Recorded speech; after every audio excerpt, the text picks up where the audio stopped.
Welcome, everybody, to the show. This is Comic Clipping show number 167 for April 1st, 2024. Let me know if there's any problems with the audio, because I got a pop-up that there was audio problems just a moment ago. So let's put up the banner here and remind everybody before we get started with anything to thumbs up the video, subscribe to the channel if you are not already subscribed, and if you'd like to help support the channel, there's a bunch of ways to do that in the video description, including a Patreon. So I'd like to give a big shout out to Rick DeGirolami, who stepped in as a warrior level patron this week. Thank you, Rick. And also belated thanks, and all these fine gentlemen are now in the ticker this week, which I actually managed to get updated after like 2 or 3 weeks of forgetting to do so. So thanks again to Jonathan Dyer for stepping up to the swordsman level from warrior, and Big Carlo and Mark Gauthier for stepping in at the swordsman level. So thanks, everybody. So once again, thanks for coming out this evening. We are already nearly 100 folks, so that is awesome. You know, the title of the video was a bit tongue-in-cheek, or the thumbnail anyway, was a bit tongue-in-cheek, just trying to make sure audio's working here, because I didn't have time to test it. Copy and paste. Vincenzo Beretta, try to copy and paste the address on the banner. Yeah, that's not gonna work. I'm sorry. So anyway, we are clipping Jackson and Corinth, which showed up punched, but the markers were not punched, so, and nothing's clipped. So I have only done 1/4 of the necessary verification, which is the Confederate units in Corinth. So we will probably tonight finish the markers, and hopefully get into the Union Corinth units as well. So Super Chats and Super Stickers are on. If anybody would like to help support the channel in that manner, it is appreciated, and it is a way to get your comment highlighted so that I do not miss it, which I will otherwise be... It will be easy for me to miss it with as many people in the chat as we typically have here. Miles has joined up as a patron. Miles, thank you so much. It is much appreciated. So welcome aboard. And the Discord link in the ticker is actually updated this week as well. So this one, Patrick, is clipping okay. I'm using the regular clipper. Often with SPI counters, I will use the deluxe clipper instead, because I feel like it clips a little bit cleaner because they're not quite perfectly square. In this case, however, this one is working fine and it won't break. However, this is my 2mm deluxe. This already broke, so we replaced it with an oak handle with Bucko's assistance. So it is not going to break again. I may, and I'll talk about this in a bit, do a 3D printed handle replacement for the clipper, but we'll see. In order for that to happen, I need to get the 3D printer working again, but that has to happen anyway, and we'll get into why there's been a delay, or part of the reason why there's been a delay in just a couple of minutes. So the topic tonight is the ultimate war game. Is it Chutes and Ladders, Candyland, perhaps, possibly Crokinole? So I was, as you know, that was about as much fun as with April Fools as I was willing to have this year. Let's say, so the thing here, Perfidious Albion, is the literal answer to this question is no. However, what happens is you don't need two, just one's sufficient. What happens is when you close it and the die blocks you, the handle is not squeezed all the way. The plate is down, so the clip will happen, but the handle is not squeezed all the way. So what that will do is that will result in less mechanical stress on this little hinge piece that's in here, and that should prevent it from snapping. Somebody posted on Facebook yesterday or the day before, maybe the day before that or something like that, that they had just gotten their counter clipper and they had clipped for a couple hours and it broke already. So anyway, we are in fact clipping the, I don't know about profitable, might be a bit much, but I certainly some other folks might find it handy, and I would probably be inclined to publicly release that model since this is a super duper common problem. All right, so before we go any further, let's say hello to Alistair Logie, B. Atkins, Bayonet Brent from the Ironshire Dragoons, Brent McCabe, Chad Kennedy, Daniel Silverthorne, David Imperato, E4 Airman from sunny Southern Ohio, Eric Goebel, Joe Faust, John Stanley, Carl Crater from the Wargame Bootcamp, Lee Grant, Marty Sample, Meandering Mike, Michael Karlowski, Mike Reed, Mike Miles, Reedy, Miles, welcome aboard. Molotov Cockatiel Games, Neil Badke, Patrick of Patrick's Tactics and Tutorials, Paul Dangle, Paul West, Perfidious Albion, Perry Sparopoulos, Rob Johnson, Robert Maxey, Royce, Sean Torno, Stacking Limit is here, Tony Mammal, Vince Reeve, Vincenzo Beretta, Wade Moore, and William Bird. And I didn't say John Longshore, but I know that he is here. So let's go through some housekeeping stuff. No, but maybe you don't need to, if do you not play high counter density games? If not, maybe you don't need to, then maybe don't worry about it. I'm completely comfortable with that. I'm not actually here. I may joke about this, but I'm not actually here to proselytize about clip and counters. After all, that said, if you're going to clip counters, you might as well buy an Oregon Laminations counter clipper. Vicky, welcome back to the show. Anybody else? Oregon Laminations will replace it if it breaks within a certain amount of time. I don't remember what that amount of time is. This is a pat answer, but not one with completely baseless either. So we'll get into Ultimate Wargame, and I do have a couple of things. One is just a couple of personal notes. So we have wife's family coming into town to stay with us, and they are arriving at 8:30 in the morning tomorrow. So I have been tied up with a variety of nonsense to accommodate the house guests that will be visiting us at 8:30 tomorrow morning. Why they decided to do that, I don't know. But anyway, they'll be with us for a few days, and that's kind of screwing things up just because there's a whole bunch of stuff to do. The legend himself strides into the chat. So Scrimmage is obviously the Ultimate Wargame, actually. Not as inexpensive a game as you might expect based on how well it was received. Let's put it that way.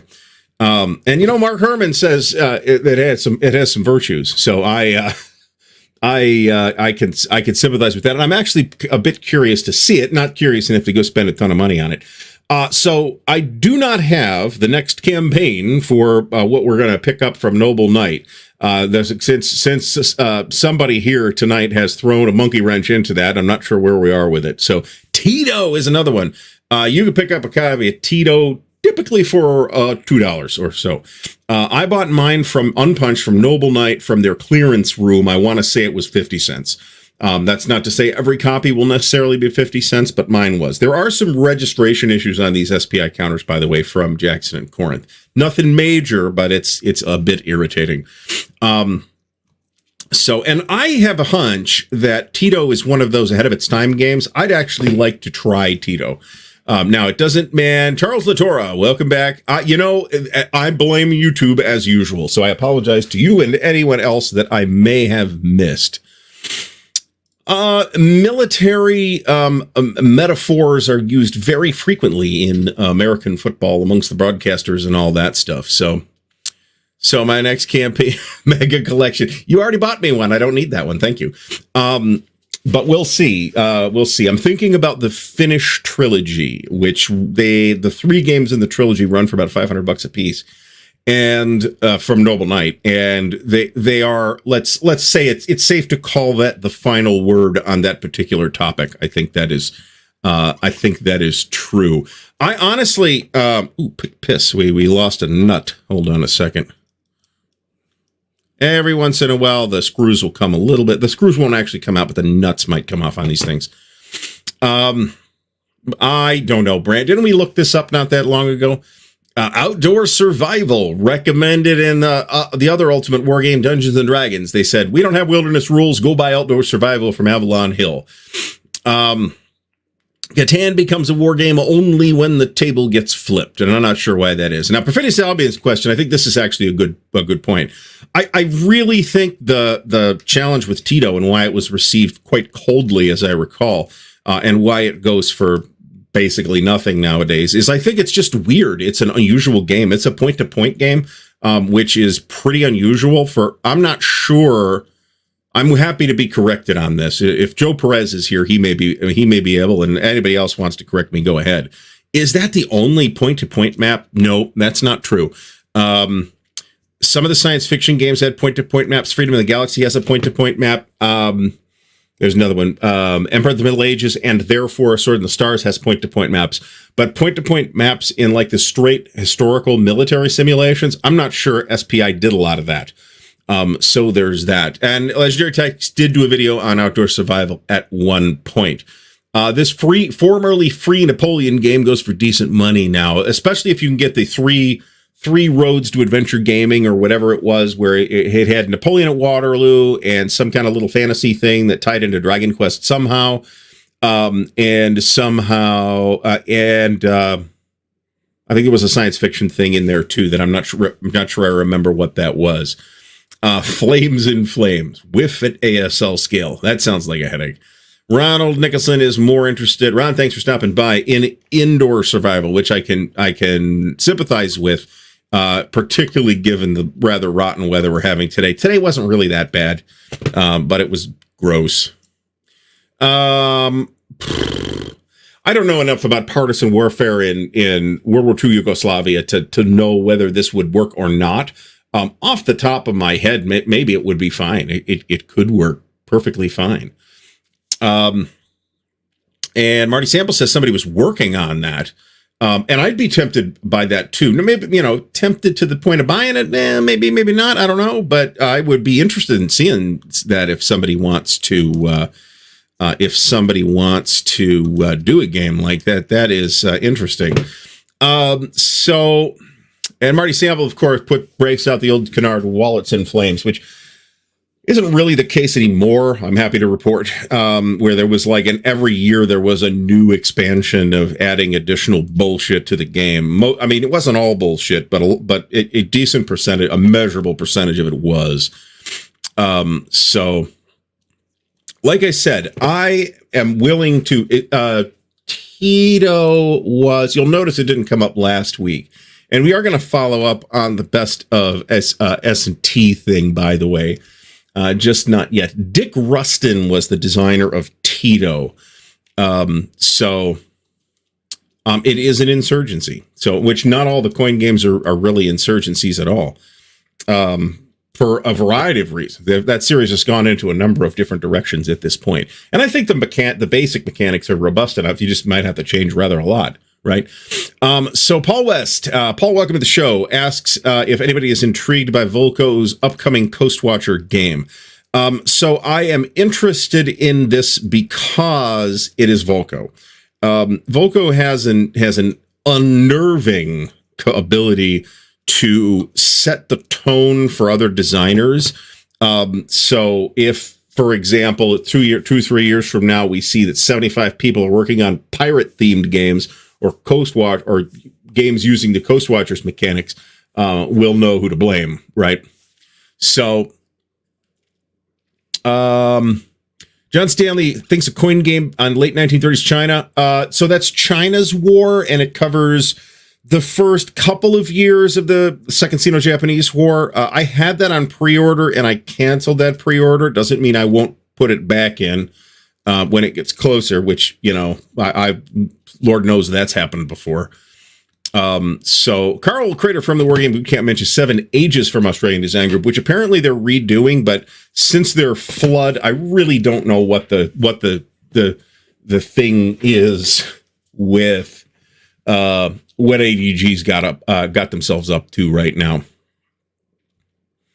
Better Coastwatcher rules in flat top. That's fair. I can tell you that. Tito the Jackson. I assume we're talking about Tito Jackson of the Jackson 5 here. Robert Maxey, welcome back to the show. What about the Avalon Hill joke game called It? Man-to-Man World War II game mentioned the general commentary on monster games, which is interesting considering that Avalon Hill did some things that not just me, but that most people would consider monster games. For example, they did The Longest Day, which is a monster game by any reasonable definition of the term. And one could, although I'm not necessarily inclined to agree with this without thinking about it more anyway, one could argue that Third Reich, or at least Advanced Third Reich, and Empire of the Rising Sun were monsters, maybe. And one could make the same argument about the great campaigns of the American Civil War games. And I tend to think that's not the case with either of those things, but my definition of monster game is a bit bigger than many people's definition of monster games. Let me put it that way. Oh, look at this. He's buying from Decision again. Oh my, oh my, oh my, oh my, oh my. Eric from Eric's Table Napoleonic Battles, welcome back to the show. Great to see you here. Too bad we're not going to see you in a few short weeks at Buckeye Game Fest. I think I had a piece of news today, and I don't remember what that was. It wasn't Dean. For those who haven't heard, though, I will mention this. When was this? I caught the news Tuesday morning, and I think the actual news broke rather late on last Monday evening, that Dean Essig, a designer extraordinaire of the Gamers fame, has passed away. That is just a terrible, terrible, incalculable loss to Wargaming, even for those who did not know Dean personally, and I did a little bit, right? So this is... I love this idea, Joe Faust, because we could just end the conversation right here, because we're never going to see it. But Dan and I did a whole show on Dean's passing on Tuesday, so check that out if you want to see that. I do feel like talking about it helped me. I don't know that it'll help anybody else listening to the show, but I hope if it does, great. In the meantime, we do have a tremendous legacy of games that were left to us by Dean, including several things that we have yet to see. So this is also an old and rather stale joke that the finest monster game is the creature that ate Sheboygan, which is possible 3. Possible, here's Egrichtal with Sheboygan 3, or Sheboygan 2 Electric Boogaloo, or something like that. Yeah, I'm afraid so. The news broke out of Multi-Man a couple of weeks ago that he had gone into hospice, and that's never a good. That's never good, man. So there is a reprint of Divine Right coming. It's on Kickstarter. I don't have a link for it. Just search for Divine Right on Kickstarter and you'll see it. Somebody's doing it, and I had the sense that Worthington was involved, but then I looked at the Kickstarter, and Worthington's not doing the Kickstarter, so I'm not really sure what complicated arrangement is happening. I have never played Divine Right. I have never owned Divine Right. I may, and frankly, this is going to... I'm going to assume that the Kickstarter is going to fulfill. If that does occur, then if Worthington's doing the Kickstarter, I am completely confident that fulfillment will occur. Let's put it that way. But if that happens, then the price is going to triple overnight. So, Pungo is Worthington. Pungo is the name of the publisher? Pungo? Okay. Well, if it's Worthington's sister company, then I have warm feelings about Worthington as a publisher, even though I don't actually own that many of their games. But they do have a fair amount of good stuff. The only thing I have at the moment, I think, is Soviet Dawn, which is a very nice rendition of a game that had popped up a couple of times previously. Aaron Armour is on Kickstarter right now. I'm not going to report. I mean, here you go. But I don't normally track that about what shows up on Kickstarter. I will leave that to Brant, who can fill us in on his Tuesday news article over at the Armchair Dragoons website. So I will tell you. All right. So I think this is one of the best product names I have ever seen. There are relatively few games with a title this perfect. Now, my understanding of what this is it is a standalone board game set in the Aliens universe that's basically Space Hulk with plastic miniatures. And if I'm accurate about that, then that's probably fun. I'm not going to buy that, though. But Another Glorious Day in the Core is a fantastic name for it. Possibly equaled only by the Star Wars source book, the D6 Star Wars source book called Wretched Hives of Scum and Villainy. So David Imperato, thank you so much. It was not a great day. Let's put it that way. So if us talking through it helped, with of course everybody in the chat too, I'm happy that helps. Pungo is a Worthington imprint for non-historical games, says Manders. Okay, well, I'll keep an eye on that then, since that is potentially something I'd be interested in. All right, so Mike Reed, again, the Dean legacy is enormous. TCS, OCS, CWB, you mean? The RSS, which is the sub-series off of Civil War Brigade series. Line of Battle, BCS, SCS, plus Circus Minimus, the Air Battle thing, which I might have heard about, but I had forgotten about it, I think, which was a set of like air combat miniatures rules that Dean did that was in Operations Magazine at one point. And Raffia, I think that Dean was involved in that as well. And I can't remember now. Dean's, just as a cartographer, Dean was really important, right? So,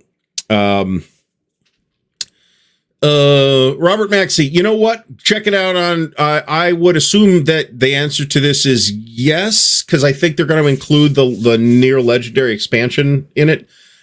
So I would think, depending on how we define upgrade, I think this probably counts. So, we're getting to get a lot of war games with Thunder in the title.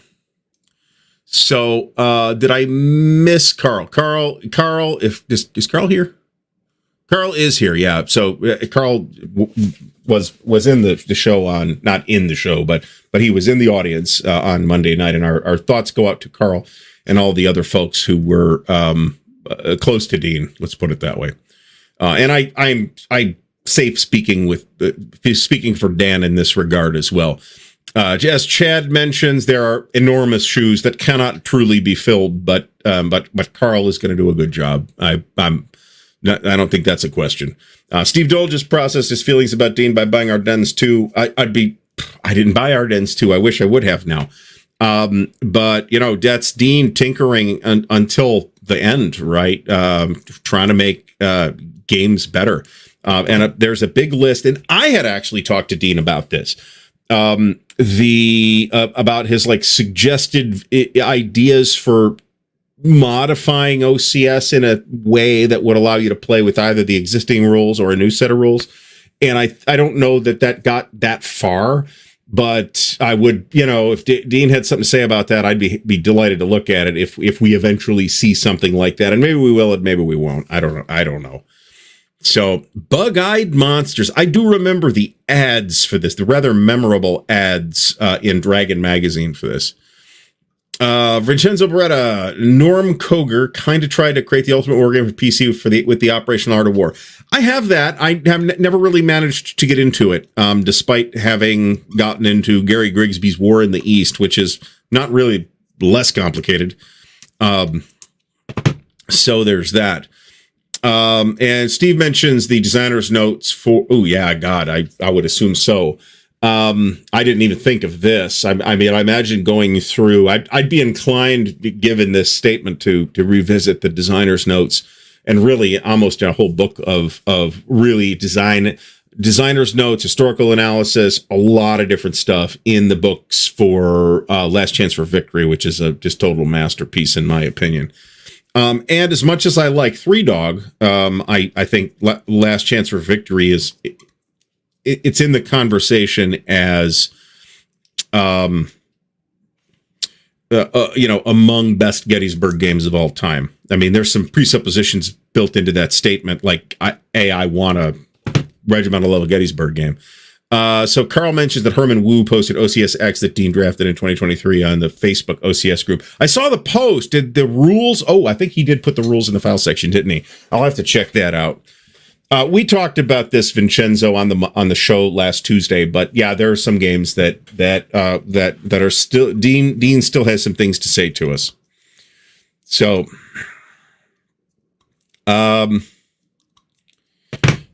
don't be shocked to see nuclear war come back from talking to the Flying Buffalo folks. So just FYI on that. All right. So did I have something else I wanted to cover? I guess I don't have any like wargaming news other than that, and that's I guess I'll tease slightly again that hopefully next week we will have a new target for the next campaign with Noble Knight Games. In the meantime, please use the affiliate link if you're going to buy anything from Noble Knight Games. So that is much appreciated, and certainly will help toward whatever the next goal happens to be. So, and Carl clarifies that line of battle no turning back, which is the Battle of the Wilderness, and BCS Kalak, which they had decided to add the Cheer River stuff to as well because it's like the same area. And Carl will be seeing these things through to publication, and Carl is in there with the BCS pipeline. So, like I said, total confidence that the games will turn out fine. So next campaign, Death Ride Kursk. I wonder if Noble Knight ever had a copy of that giant wooden footlocker that you could buy that in. There's quite a while. I don't know if Harold Buchanan is really actively doing his podcast anymore. I know he does it occasionally still. But one of his earlier episodes interviewed, I'm going to feel bad because I'm not going to remember the fella's name, from Grognard Simulations. And there's some interesting things about that system, but I also think that it's just its scale is just crazy, right? I mean, you're talking platoon level Kursk or Normandy or whatever. I'm more tempted by the Normandy game than the Kursk game, and it's obscenely expensive too. But I mean, you considering the number of copies that I'm sure that Grognard Simulations of all people prints, that's the price you're going to get, right? They're not going to be cheap. You're not going to give them for GMT prices, or frankly, even MMP prices. So. Chris Fasulo, him and his, I forget who's who. It's like a father and son basically running the place over at Grognard Simulations. And like I said, that Death Ride system has some interesting looking things in it. I got a copy of Death Ride Arras from Mark Ruggiero quite a long time ago, and I ended up passing that on. Because I kind of wanted to do something with it, and I just was never getting to it. So, and CF mentions that Noble Knight does not have a copy, at least at the moment. 50th anniversary. Presumably this is Nuclear War again, so not that recent. 2015 is 9 years ago at this point. I think Grognard Simulations is either they already have or they're about to move their production of their counters to Blue Panther, which is interesting. I actually don't. I kind of like their counters. I don't like the physical feel of them feels a little weird, but I think the graphic design is okay. Does Magic Realm count as a war game? I'd say no. I think I don't know if I'd call it a dungeon crawler or not, because it's not really, there's no real dungeon there, but it feels to me like an RPG board game in the same way that something like Hero Quest or Descent does, or various D&D dungeon crawly board games. Although, like I said, Magic, or Talisman for that matter, hopefully, anybody let me know if anybody's having significant technical issues. Paul West appears to be having some. Steve Joel just says that the Blue Panthers are chunky. Yes, indeed they are. So I had this idea, and after this is, I think, the last thing I'm going to say, and then we'll get to the topic, which is, going to be pretty loose tonight. So, look at that. Alistair says that Amazon has Nuclear War. This is a fun game, too. It's even more fun with a considerable amount of alcohol. Speaking of alcohol, we are drinking Glenmorangie La Santa. It is Glenmorangie, which I like, and that is finished in sherry casks. This is bottled at 43%, which is very nice. Fantasy World Simulator. So there's a print and play version of Magic Realm that one could run down if one were tempted. So Vince Ree, thanks for confirming that apparently Paul has bad internet this evening, and not me. So that's nice. I've always been curious about Magic Realm, and if I see a copy for a price I'd like to pay, which seems unlikely at this moment, then I may grab it, but we'll see. So Neil Badke says that Noble Knight does have a number of the Death Ride games, just not the big giant wooden footlocker. So, battle stations, that might be interesting. This was kind of a standard thing with a lot of these Avalon Hill games of the era, particularly the ones that weren't really super wargaming. Some of them are like half and half. Titan was like this, takes a long time to finish. Civilization was like this, takes a long time to finish. And these are both, and Republic of Rome is like that, takes a long time to finish. And all of these are multiplayer games that play much, much, much, much better with 5+ people, right? So, so Rick Loomis, who was the longtime honcho at Flying Buffalo, did pass away a few years ago.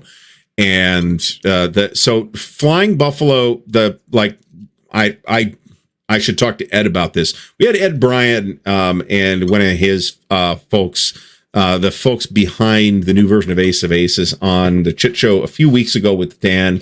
And I didn't ask this directly, but he's basically part of the group that now owns Flying Buffalo. They passed ownership off after Rick passed away. So, Brant, thanks for stopping by. Titan is a good game, by the way. It's just another one of all the games that I just listed are good games. They just take longer than I think they ought to finish.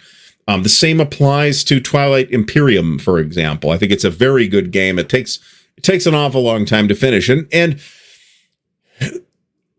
the potential audience for something like, let's say, Twilight Imperium, because this thing gets played at conventions pretty regularly, as does Civilization and other stuff like that. Let me get some water, because I can already tell my voice is going to go out tonight.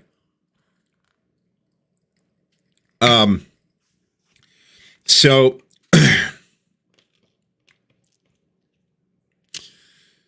Twilight Imperium, I think that the natural audience for that game is not necessarily wargamers, although there's plenty of wargamers that like it. I like it a lot. I think it's a good game. I probably haven't played it in 10 years. Traveler Starter Set. So Molotov Cockatiel Games. Let me finish the thought on Twilight Imperium. So the non-war gamers are probably not accustomed to, hey, this is going to take us 8-10 hours to play. They're just probably not used to that, and therefore may say no because they just don't want to deal with that because it's outside their experience. I think that is, I do not align with those tastes. Let me put it that way. But I think that's a reasonable thing for somebody that just doesn't know. Might sit down and play this thing all day. I think it's a reasonable decision for somebody to make. There is a weekly Twilight Struggle 4th edition group that meets in Columbus to play Twilight Imperium. Sorry, not Twilight Struggle. Every week. That's happening too, but that's not like a group. That's just some dude that plays Twilight Struggle every week. So, as Big Turp mentions. All right, so Molotov Cockatiel Games. Watched the video on the Traveler starter set, but couldn't find it. So, I'm not sure which video you're talking about. So there was a Traveler Starter Edition, which you might find it on DriveThruRPG. That should still be available. The Traveler Starter Edition should still be available on DriveThruRPG. However, even if it isn't, you can get the classic Traveler Facsimile Edition, which is available both in PDF and as a very inexpensive print-on-demand digest-sized book, and it's quite nice. And that has all the exact same rules in it. I mean, the difference, the rules, there are some rules differences, but they are mostly very minor. So, this is true too. I mean, this Wargames fall prey to this too, but somebody's likely to get yelled at.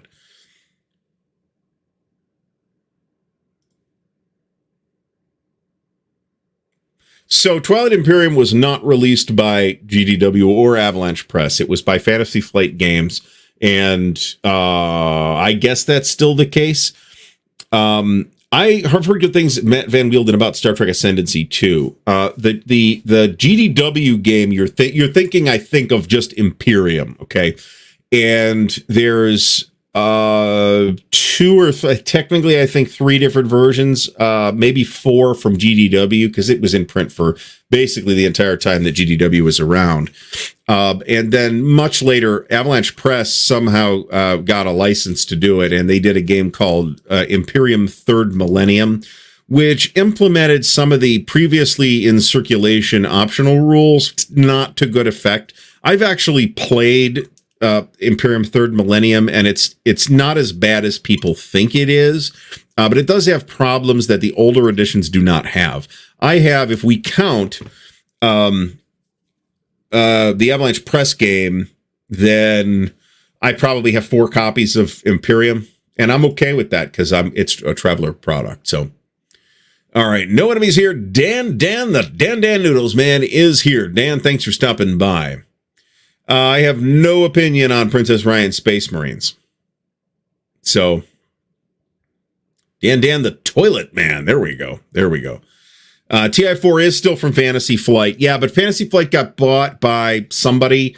I think they got bought by Asmodee, and they fired everyone. And then Asmodee got bought, and whoever bought them fired everyone. And that company is going through some kind of that parent company is going through some kind of restructuring now. And probably they will fire everyone that is still working for any of their subsidiaries. So there's that. Brent McCabe mentions Gale Force 9 and Star Trek Ascendancy. I have seen Star Trek Ascendancy on a table. I have never played it. Gale Force 9 also does the current edition of the Avalon Hill Dune game. Now, there are at least 3 or 4, maybe 5 or 6 different Dune games in circulation at this moment. I have 2 of them. I'm wrong. I have 3 of them. There's the classic Avalon Hill Dune, which is basically the same design team as Cosmic Encounter. And if you think about it, you can tell that it does have some shared DNA with Cosmic Encounter, which is a pretty good game, but bland and generic. Embracer Group, that is the name of the parent company. So, Forbidden Stars. Is Forbidden Stars? Yeah, okay. This is Wolfdog mentions Forbidden Stars, which is a 40K board game. You never know with this licensed stuff, right? Games Workshop doesn't care about board games. They want to sell miniatures, right? As Brant pointed out on Twitter or someplace like that not too long ago, they're basically a toy catalog.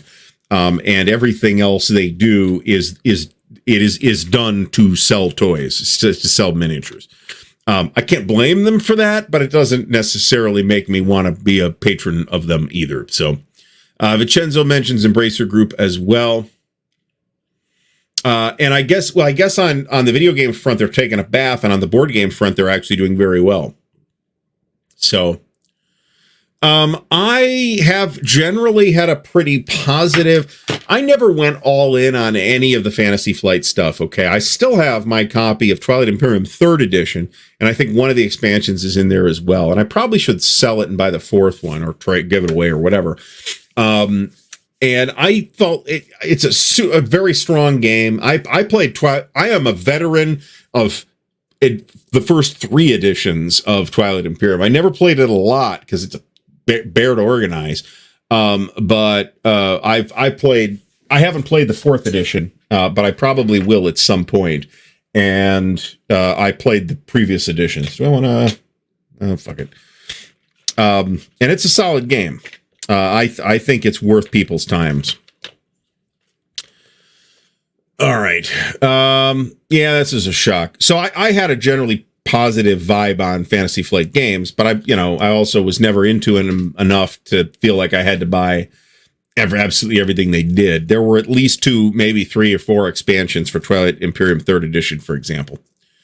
I remember, oh geez, Tony, thanks for mentioning this, because if John Madison was here, he would right now be answering you about how much he loved Supremacy.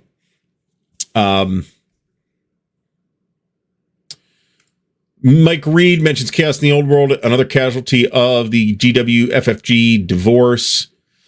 So I have the classic Dune game, but I have the Gale Force 9 version, and I have Dune Imperium, which I've heard is very good, but I haven't really done anything with at all, even to the extent of looking at it particularly closely. And I also have the Dune RPG. There is also like a standalone Dune Imperium game that you could also buy if you wanted to right now. And I think there's some other Dune game that's not tied into Dune Imperium that you could buy right now.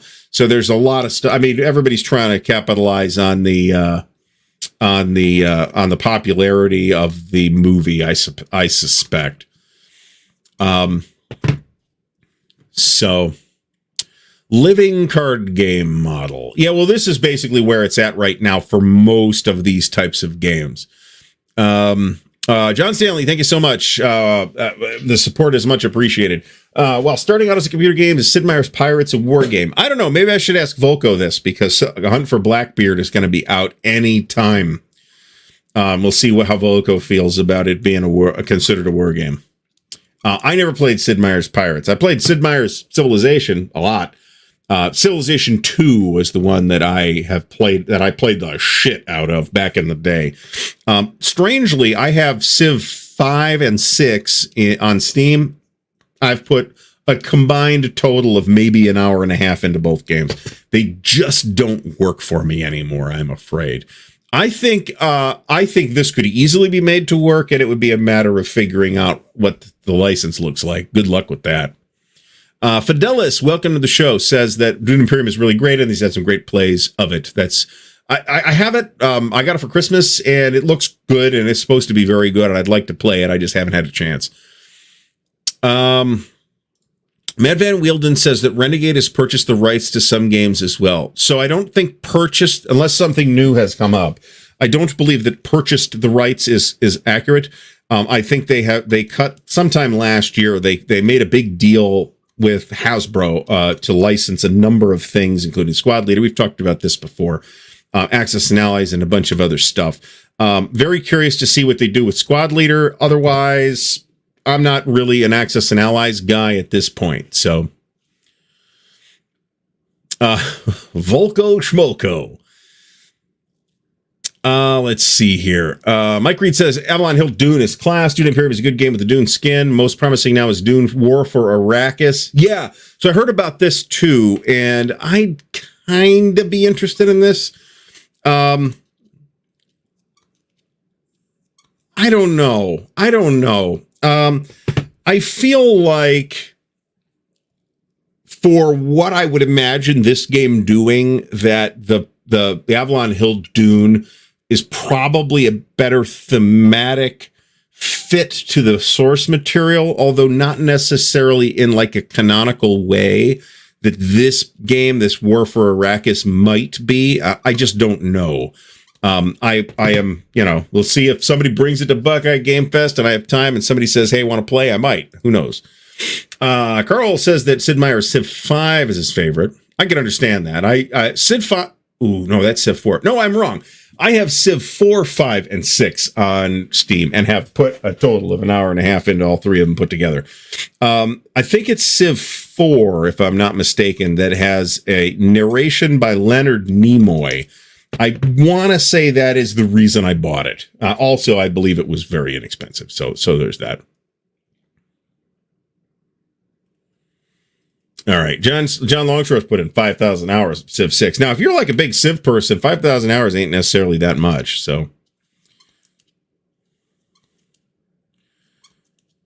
Eric Goebel says the living card game Lord of the Rings. I have not played this. Maybe I have, actually. No, I take that back. I have not played it. I think I do. I think. I may. I'm trying to fix the chair so it. All right. Well, I guess we're not fixing the chair. Oh, well. I've heard good things about it, but I haven't. I tried to play it and it wasn't really coming together for me. I just need to watch some video on it, and who's got the time to watch video? Vincenzo spent Easter weekend playing Dune Imperium digital. There's a digital version. Where's the digital version? Is that is that like a digital implementation, or is that like a Rally the Troops thing, or what? Dan is naked. For those who felt like you came into the conversation with too much information, now you know you were initially wrong. So, do I think Renegade will big box the whole Squad Leader series into one set? So, recognize that, first of all, Renegade has been relatively closed-mouthed about what they are going to do with Squad Leader, okay? So, they haven't really shown anything off. I don't think it's all that close. They did say that it's basically going to be Squad Leader, not some crazy thing with miniatures or some other thing like that. So we will see, and I'm curious to see what they do. But recognize that the reason we have an advanced Squad Leader was because regular Squad Leader, by the time GI Anvil Victory came out, was a giant mess. So I don't think they're going to big box this entire thing. I think what we will see is a core set, which is recognizably Squad. I'm guessing this is not based on any information. What I think we will end up with is a core set that is recognizably Squad Leader, and they could keep doing expansions until the end of friggin' time. So I have heard really good things about Star Wars Rebellion, and considering how fond I am of the Star Wars Rebellion game that had all the serial numbers filed off in the late 70s, Freedom in the Galaxy, I should probably try it, and I probably will at some point. It's just a matter of time, right? I like the War of the Ring game very much. I just feel like, I don't know, I have not given this much thought, and I'm having trouble articulating why I feel like playing it as a war game, I think misses a lot of the point of the book. Whereas in the Lord of the Rings, there's a war going on while the other stuff's going on, right? In Dune, the war parts are, there's no more House Atreides now, and then, guerrilla warfare for a while with the spice harvesting, and then suddenly, the Emperor's here, and the Emperor's being held captive. Crap. So I just feel like the fit to Wargame is a little more tenuous there with that book than it is with the War of the Ring, for example, which does not mean in any way that the game is bad, right? It might be fantastic, and I suspect that it's probably at least average. Anyway, Matt Van Wielden says Star Wars Rebellion is much better with the expansion. I'm prepared to believe that. Is that still in print? I would assume that it is. Marty says that it is War for Arrakis, that is. It's very easy to learn if you've played War of the Ring. It's been probably 10 years since I've played that.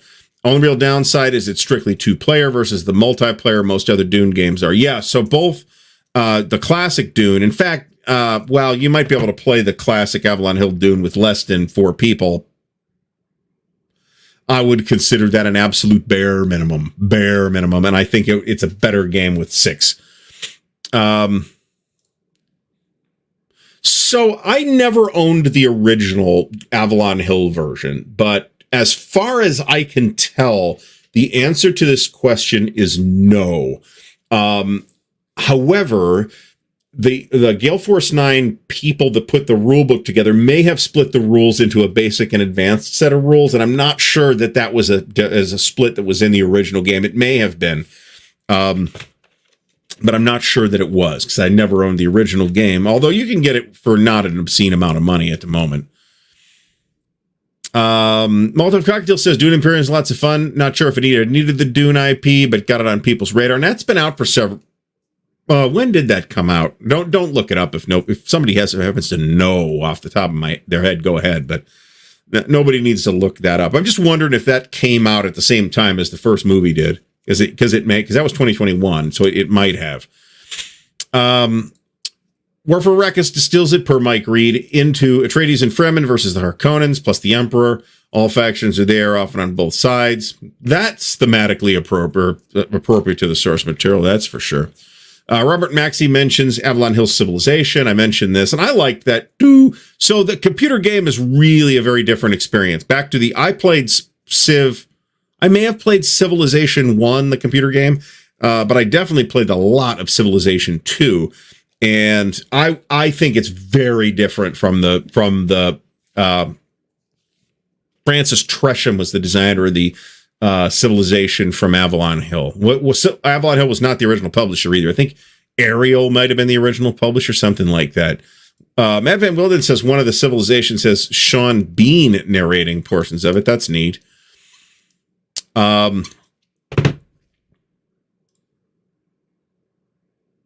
Charles Latorre says he has the Avalon Hill Dune. I took it that this is the Gale Force, the Avalon Hill version and the Gale Force 9 version. Those are the same game, though. I mean, there's, again, I'm saying this as somebody that never owned the original, but any differences, like mechanical differences between the Gale Force 9 version and the earlier Avalon Hill version are, as far as I'm concerned, impossible to detect for me. I did briefly, might not have been that brief, there is a French language edition of that game that was reasonably well produced that I had for a while that you could still get even though you couldn't get the Avalon Hill version anymore. That was annoying.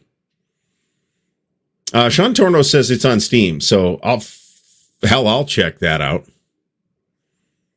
Marty says it's on Steam and iOS. Did we just lock up here? For Pete's sake, shit.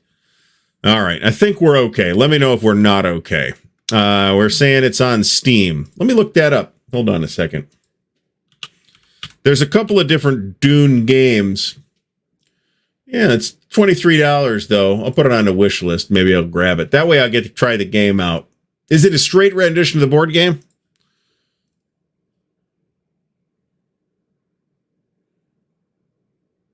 All right, Dustin Mitchell loved Civ 4. Was pretty bad at it. 5 was too easy. 6 is good, although asynchronous multiplayer takes forever. I wouldn't even try that. If I'm going to play a game with other humans, I'll play a war game. Prophetic Albion doesn't know how Renegade can really relaunch the original squad leader and make it appealing when you consider that ASL has basically cleaned up the mess of the squad. Well, yes, but that's true. But there are still people that liked the original squad leader without the expansions, right? Those are, I think, are the people they're actually targeting there. Now, that could be nonsense. I don't know, but all right. So I got that on track. Wormspan. For those who haven't heard about this is, I don't know if it's the same designer or not. This is Wingspan with dragons. I have the digital version of Wingspan, believe it or not. Have yet to I think I've installed it, but I've never actually launched it. So, yeah, we'll see. I mean, I think Marty says that he thinks it's going to be more like Memoir 44 than the original, and he might be right. I think that this is certainly the tempting hypothesis, right? But that's kind of why I am waiting and seeing what Renegade comes up with. Renegade does some interesting stuff, and I had this idea in my head that who are these people? I've never heard of these people before.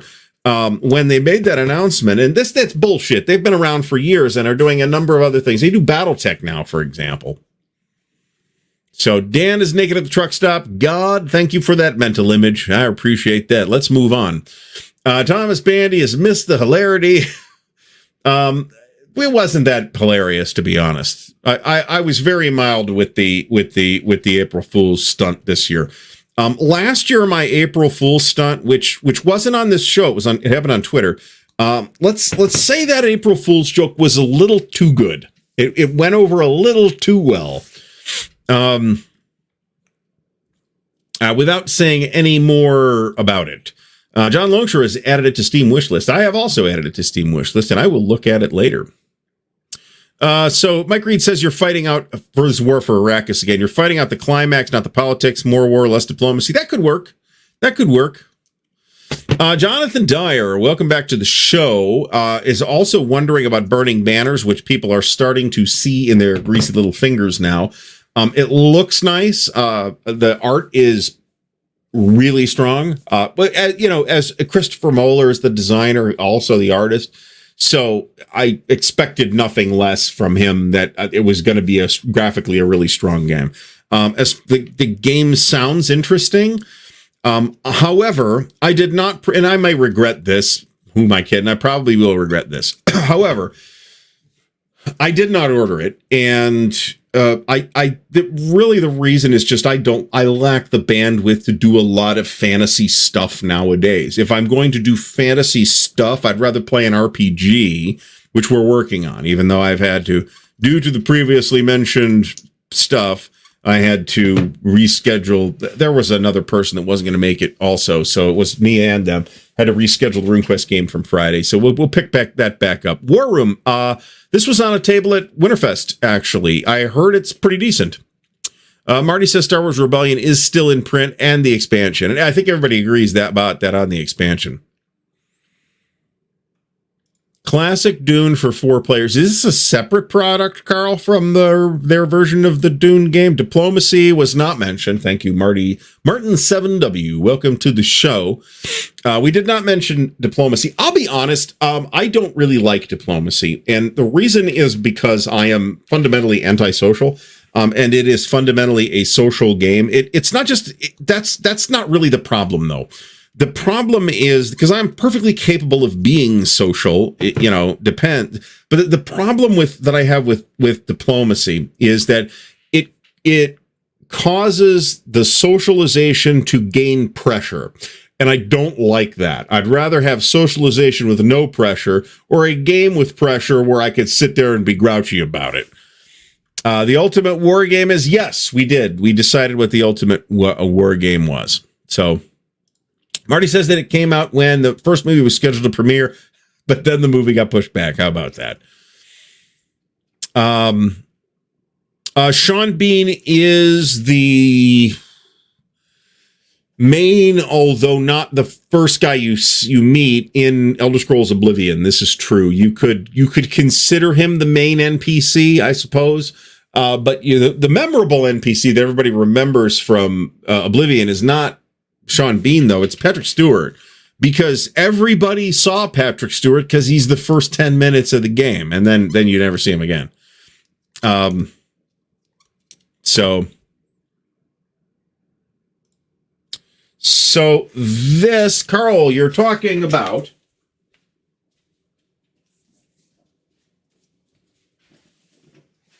Burning Empires. This is based on Chris Moeller's Iron Empires graphic novels, which are excellent, by the way. If you think, it's kind of like 40K, but less stupid. So I really like the graphic novels. When I have a story, of course, because it's me, so there'll be an anecdote. So thank you, Carol, for bringing this up. So years and years and years ago at Origins, I was fascinated at the time by Burning Wheel, same publisher. It's similar system, fantasy, more pretty traditional fantasy. So I was confused by it, though. It's like, this rule book is really not doing that great of a job explaining to me how I'm supposed to run this friggin' thing. So me and a couple of buddies of mine decided, Luke Crane, the designer, is going to be running this at Origins this year. Let's get in that game. And we got in that game. We got like 2 or 3 of us in that game. And during this event has since earned somewhat legendary status. Luke was running that game instead of being at the Origins Awards, for which that year Burning Empires was a nominee, and it won. So about halfway through the game, this enormous posse of people came in and disrupted the game for, 15 minutes, while Luke got congratulations and got pictures taken and all that jazz. It was actually kind of neat and memorable. Like I said, the story itself of Luke being told in the middle of running another game that his other game had just won a big award, that has acquired legendary status. I was in that game. So it was a cool origin story. Let me put it that way. Let's not take the topic entirely seriously tonight. Let me put it that way. On the other hand, I think maybe it is worth asking the question of, what would the characteristics of the ultimate war game look like? That might be an interesting question to ask. I'm trying to catch up on the chat here. We're about 8 minutes behind, which could have been worse. Thomas Blessing, says it's on iOS. That doesn't help me at all. I can't afford an iPhone. What are you talking about? Mike Reed says Avalon Hill Civilization base was all that was needed. I don't agree with this. I actually would never play Civilization without the stuff from Advanced Civilization. I do think it cluttered it up a little bit. And maybe it's better to just play it with the advanced trade cards. The Western map you may or may not need, depending on how many people you have. It's pretty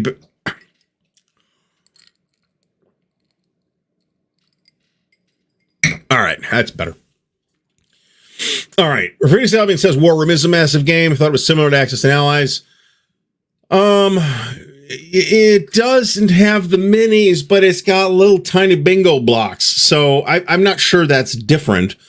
But Dune is half that price on iOS. I'm not really shocked, but I can't afford the iOS device. Molotov Cocktail also mentions that Elizabeth Hargrave, who is the designer of Wingspan, was the developer, but not the designer of Wormspan. I wonder if that is going to... Wingspan hit really big, okay? And so I wonder if Wormspan is going to be more or less attractive to audiences than Wingspan. John says that Civ 6 is too much. It's not possible to outthink 13-year-old reflexes plausible. I don't own the physical game. I own the digital version on Steam, just for clarity on that. Bible Board Games, welcome back to the show. Just picked up Wormspan as a gift. I'd be surprised if that wasn't somewhat fun, to be honest. And War for Iraq is I probably would like it. Who am I kidding? Rob Johnson says he's got over 230 hours in Wingspan on Steam. Easy to play while watching videos. Like, there you go. I don't mind. You can multitask all you want. It doesn't bother me. Alistair launched it on once, was bewildered, haven't launched it. I think it's like it's a very easy like set matching game or trick taking game or something like that. Mike Reed says that there are thousands of squad leader copies on the secondary market for pennies on the dollar. Redo is a fool's errand. MMP got the right middle ground with the starter kit. Well, I tend to agree with that from where I'm sitting.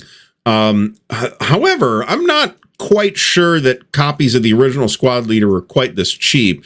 The other thing with that, though, is let's say you are inclined to go run down a third-party copy of the original squad leader. Okay, so you don't need the purple box or anything where they printed 500 of them or whatever that number was. You don't care. It's one of the many, many printings of squad leader. Do you want it unpunched?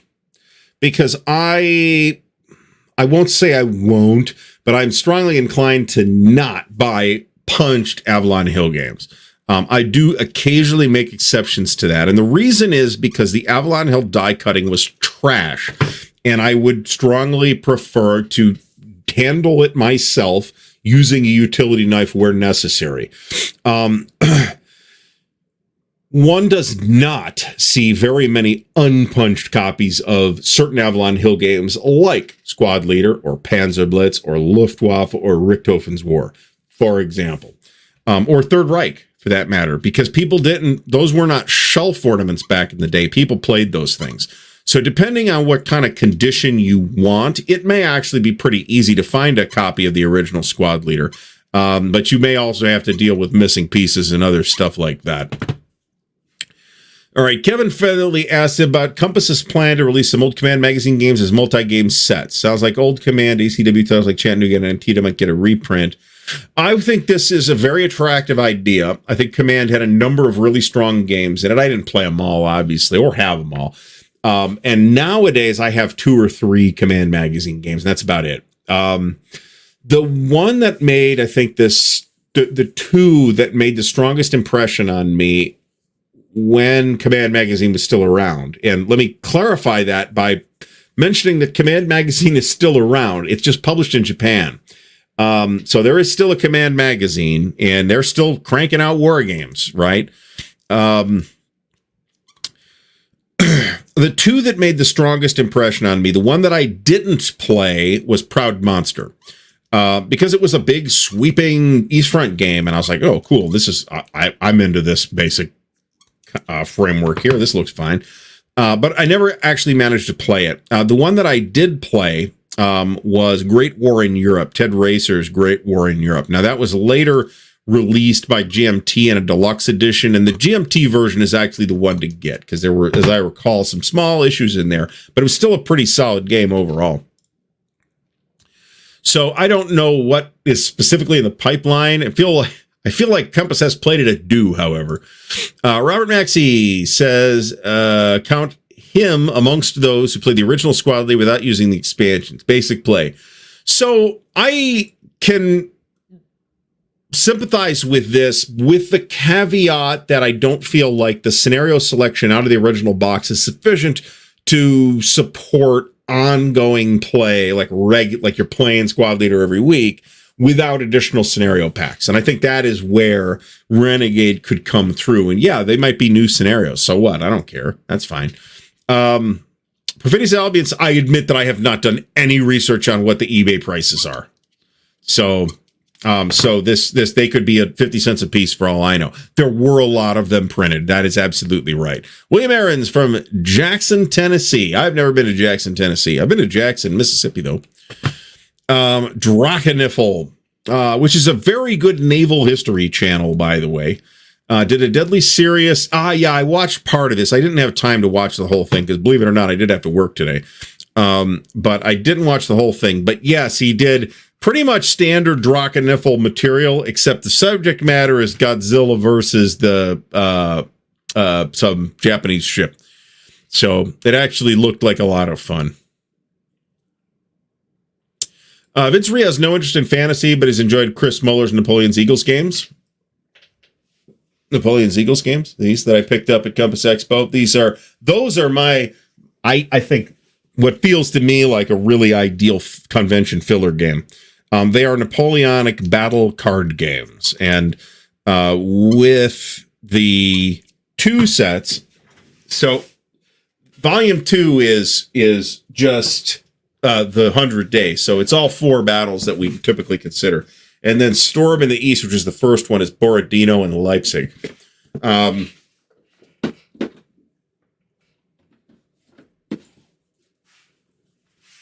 Credibly could be the right way to play Leipzig, considering how spread out that battle is. It's actually a harder battle to simulate. So I don't know that I think this is true, but it is the same designer. It's Larry Harris, designed by Axis and Allies. And I mean, I guess we got to give Larry some credit for that. I shudder to think, is anybody, this is probably, the answer to this is probably no, but I'm curious. Is anybody here tonight who's first war game, or at least a formative war game experience, part of what got you into wargaming in the first place, was Axis and Allies that game, or one of those games for you? Okay, so I guess the 4-player Dune is a separate game, and I think Burning Banners might represent a good bridge for other types of gamers. Robert Maxey, Origins of World War II. Fascinating Jim Dunnigan design from like 1970. I think this is before its time. I think the audiences didn't really know what to do with it, and I think the development didn't really know what to do with it either, because I think it could have used some more work. But I think there's definitely some genius Jim Dunnigan DNA in there. Let's put it that way. Is this thing this close? Thomas Bandy, the new Most Fearful Sacrifice. That's cool. Kingmaker fits in this category. Yeah, kind of, yeah. Kingmaker's another one of those things where I would say, yeah, it's kind of got some wargamey elements going on, but is it a war game? I don't know. I will say that I don't believe for a moment that anybody at Avalon Hill lost any sleep over that question whatsoever. All right, Wolfdog says that Gale Force 9 did a Dune House Secrets that was a story-based games that he hasn't heard much good about. I think I heard about this and basically know nothing else. Perfidious Albion says there might be a reboot for the old Mayfair game Hammer Slammers. That seems I don't think so. Weren't we talking about this not that long ago? I think we were talking about it on the show with Ed and the Ace of Aces team. Because they've got the rights to all the old Mayfair stuff, or some of the old Mayfair stuff too. That's interesting. I suspect this came up because we talked about it, and I don't know that this was something that they have on the schedule. And also, David Drake passed away relatively recently, so that may have caused the property to come up more often than it otherwise would. Charles Latour was tempted on Burning Banners to get 228 millimeter orcs. Yes, I've got an entire Riders of Rohan army that's been sitting in a tray for the last 20 years. Todd Cox confirms great voice acting in Oblivion. That's generally true. The voice acting in Elder Scrolls games is and in Starfield, right? Anything that Bethesda does is generally really good. But sometimes the dialogue writing is a little less good. And a lot of times you put 200 hours into it, you end up hearing the same lines over and over again. I used to be an adventurer like you until I took an arrow in the knee. How many times have we heard that fucking line, right? So, diplomacy is now a Game of Thrones in a new wrapper. Okay. Bible Board Game says diplomacy was his worst experience. See, this is the thing. There's basically no rules to diplomacy. The rules to diplomacy, you can put it on an index card. The entire game is the social negotiation aspect. And I'm willing to bluff, but I'm unwilling to absolutely lie to people, I guess. Maybe that's it. Alan Salazar says a show on old command magazines would be cool. That's an interesting topic indeed. I think 40K is goofy. I mean, if you enjoy 40K, by all means, go right ahead. It doesn't need to necessarily have this, magisterial piece of world building at the core, right? It doesn't have to. And don't worry if you're into 40K, it doesn't. They just ripped off Michael Moorcock. And that's basically the end of the story. So, Wolfdog says it's best online with 24-hour turns. I think this is probably correct, actually. Bring it on. Bring on the hate mail. Thumbs down the video if you want. I don't mind. Bible Board Game says an ultimate war game expands your brain further than you thought possible. Here we go, folks. We got some brain expanding fodder going on right there. Now, let me talk about that for a minute because I did promise, and I will follow through on this, to follow up with some content on Campaign for North Africa. That is looking like a post-Origins schedule item at this time. Origins is at early June. I just have a lot going on between now and then. And if I didn't say this, there's been a considerable amount of CSR stuff going on the back end for the last week or a week and a half. And that's eating considerable amount of time at the moment as well. So there's like a lot going on. Campaign for iPhone. Noble Knight does not sell iPhones, however. It's not like I may joke about being an anti-Apple partisan, but I'm really not. I don't really care too much. And at one point I had a work phone that work provide, in addition to my cell phone, because I can afford a Samsung phone. So I had an iPhone for work, and I actually liked it as a device. I thought it was a good device. But the fact is, I go to the store to buy a new phone, and I look at the prices, and I'm like, fuck, I can't afford that. Back to Samsung we go. So I'm just unwilling to pay that, half again price that I would need to pay if I was going to buy an Apple device. So, folks, let me mention, while I try to catch up here, this is a great time to catch up on the chat, and I am 10 minutes behind. So I'm further behind now than I was 10 minutes ago. Camus, this is a very, very interesting call here. In terms of computer war games, I would 100% put this in the running, and I've played very little of it. I would 100% put this in the running. But in the meantime, folks, let me remind everybody once again that the official counterclipping sponsor is Noble Knight Games. So let's hear very briefly from our good friends at Noble Knight Games. Here at Noble Knight Games, we've been carefully growing the world's largest selection of board games, role-playing games and dice, war games, miniatures and paints, card games, and more. Going on 25 years now. Our rustic castle contains more game and hobby goodness than you can shake a stick at. Complete with careful packaging and the finest customer service the land can provide. You can buy, sell, trade from anywhere in the world, just like nature intended. Noble Knight Games. All right, folks. So big thanks to Noble Knight. Big thanks and shout out to Noble Knight Games. So don't forget that there is an affiliate link in the video description. And if you happen to be buying stuff from Noble Knight anyway, and you might as well because they have it, you can help the channel out by getting us some store credit. We get a little bit of a kickback for anybody that uses that affiliate link. So go to town. All right. So Carl Fung says, where the hell did there we go. Says Axis was his intro war game. Okay. That's definitely not the case for me. Dustin Mitchell says Axis and Allies. Jomentum says Access Now. It's followed by Fortress America, another in the Game Masters series from Molten Bradley. Sean Torno says was one of his first war games and Starfleet battles. Red Storm Rising. Yeah.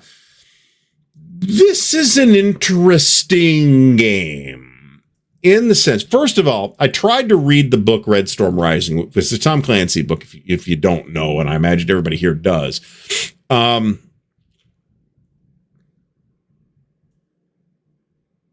trying to figure out what the fuck my wife is doing upstairs. That is this thumping across the ceiling. I don't know if you can hear it or not.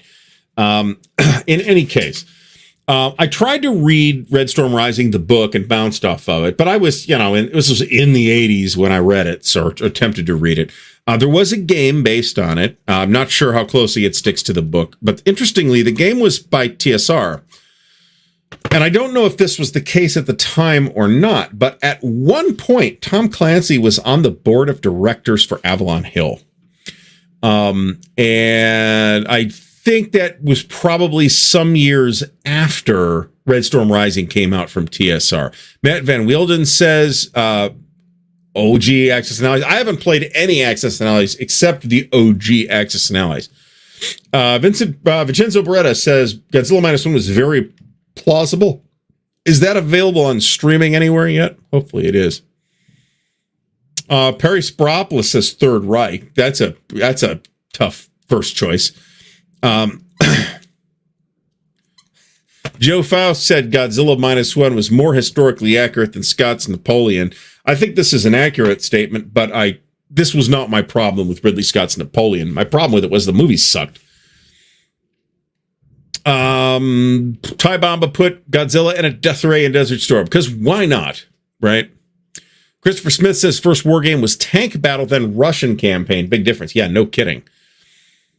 Stigler says Kingmaker's absolutely a war game and it's fun. Well, there's a new edition of it out, so there you go. Carl really likes the battle game from Axis and Allies. So there's been like a bunch of Axis and Allies spin-off-y things. One of which was the Battle of the Bulge, one of which was Guadalcanal. They've done several other things that are like specific battles or theaters or whatever. But there's also Axis and Allies and Zombies, if you're into that.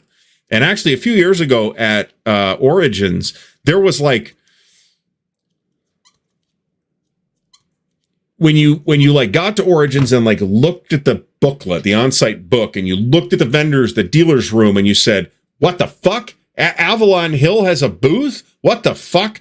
And then you went over there, and what was over there was an empty booth with an M5 Stuart in it, and then a bunch of tables adjacent playing Axis and Allies and Zombies.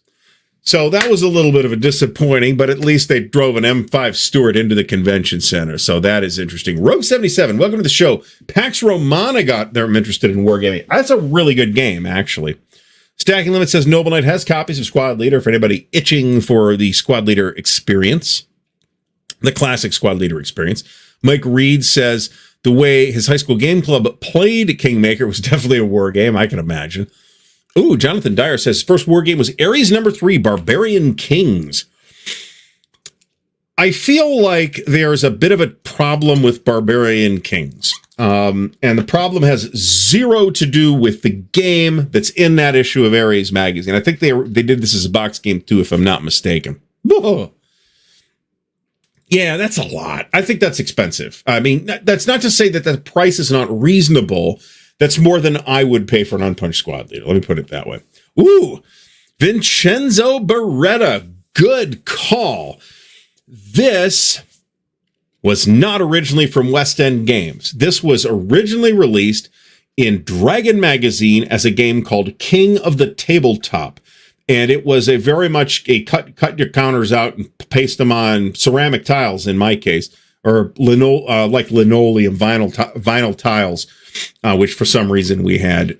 This game was a riot. I loved this game at the time. A later version came out with like an actual box with actual pieces and stuff like that, and that was called Kings and Things. I never played the Kings and Things version, but the King of the Tabletop game that showed up in Dragon Magazine was kind of great. And I want to say that was a Tom Wham or Tom Wham? Wham? I've always said Tom Wham design, but I'm not 100% sure about that. Molotov Cockatiel followed many newer wargamers' trajectory. Twilight Struggle to Memoir 44. Next was Andy and Abyss, and Next Encounter. So I think this is an interesting data point as well, in the sense that there are people who insist that nobody comes into wargaming through the avenue of Twilight Struggle. And they are clearly wrong, okay? I'm not sure that the gateway has been quite as powerful as some people assume it to have been, but this still obviously happens. Ooh, there's the Axis and Allies 1914. That's supposed to be good, actually. Ooh, nice. Rob Johnson, first wargame, Wooden Ships and Iron Men, followed closely by Tobruk. Tobruk's, I don't think Tobruk holds up that well, although it was definitely formative at the time. Wooden Ships and Iron Men, I think, holds up very well, in my opinion. Okay. All right. We're not doing an exceptional job getting caught up here. We're now 9 minutes behind. Charles Latorre, first true wargame Panzerblitz. This is super common. Vincenzo says that 40K and Vampire the Masquerade are cool backgrounds, but the people who take them seriously, yeah, but I am reluctant only to single out these two particular properties as those properties on which this is a problem. I think that's true. Now, I have a Samsung Galaxy something tablet that I use for PDF rules. And that's how I read rules. Like, I'm going to go read the rule book of whatever. I will read it on a tablet. At the table, I would prefer to have a physical copy. But for just rules reading, I would prefer it to be electronic because it's more friggin' convenient. Because, hey, I'm sitting here waiting in the waiting room at the dentist. I could be sitting here reading the rules of Rebel Fury while that's happening. Yes, we totally are. We're going to have Christopher Smith, we're going to have a new campaign. And when I have made a final decision as to what that is going to be, then I will, I hope that'll be next week. But yes, we are totally doing that. So by all means, use the affiliate link, and it is much appreciated. So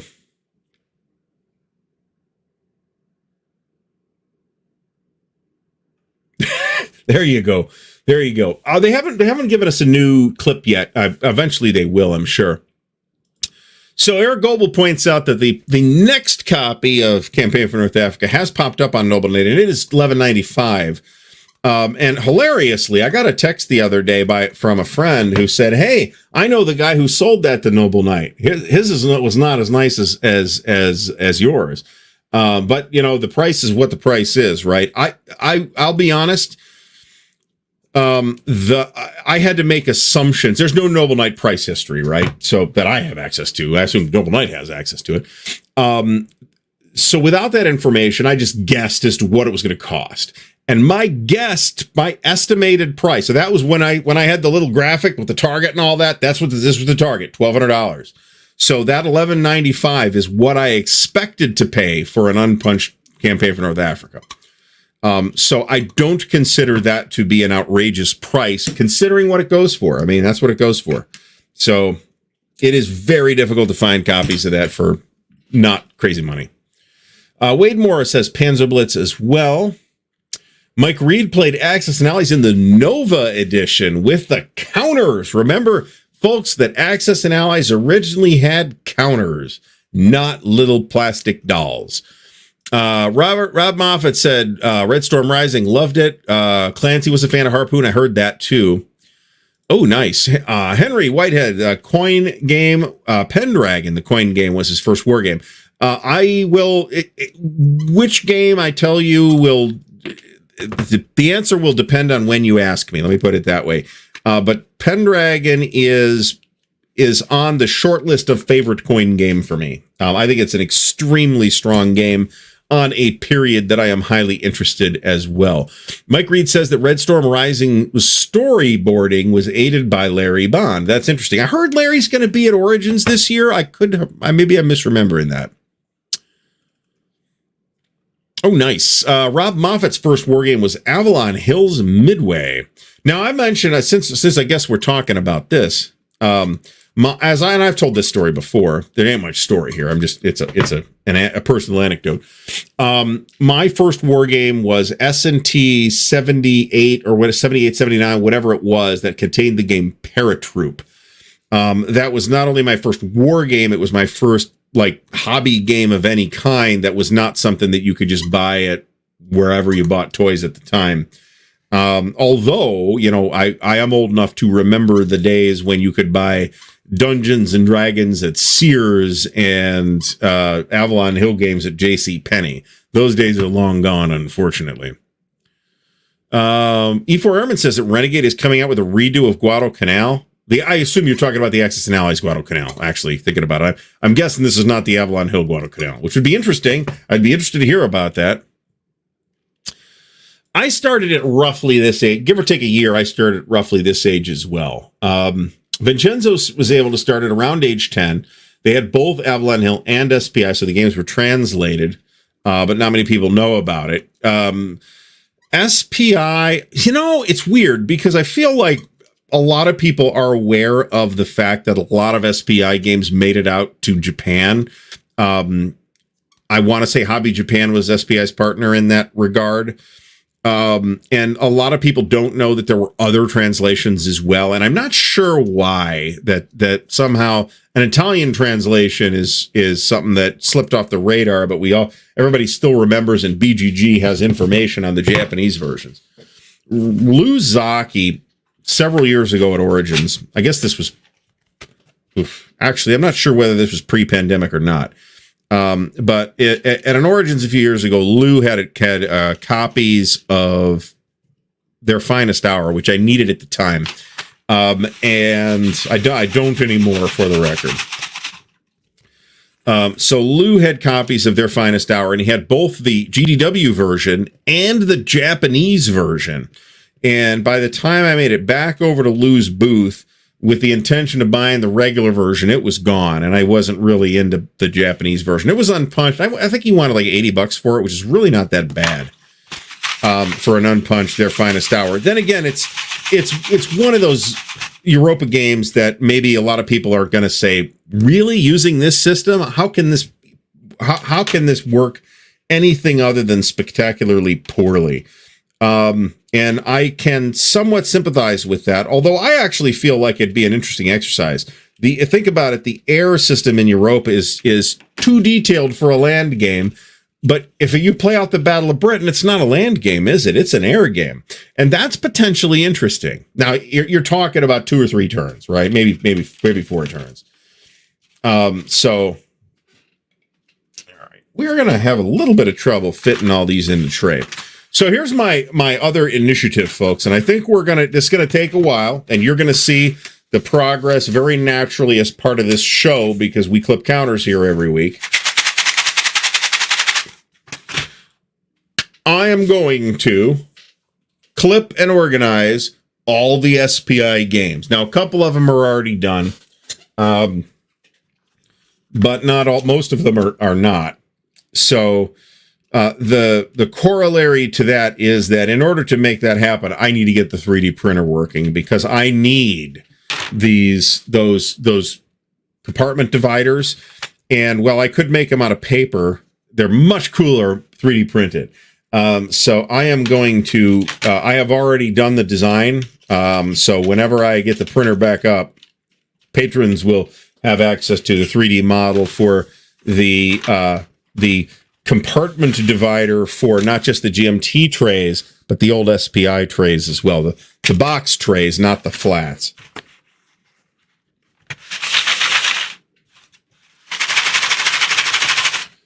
A couple of these compartments are really full. I'm going to have to deal with it after the show. Robert Martin got Tactics 2 for Christmas 1970. There you go. Eric Hansen says Panzerblitz, again, very common. Blitzkrieg is also very common if you showed up at the right time. Stigler says these days he'd skip squad leader and invest in last 100 yards. I haven't played last 100 yards. That's Mike Denson's system. It's supposed to be very good. I'm very curious to see it, but it's another one of those things. It's just not.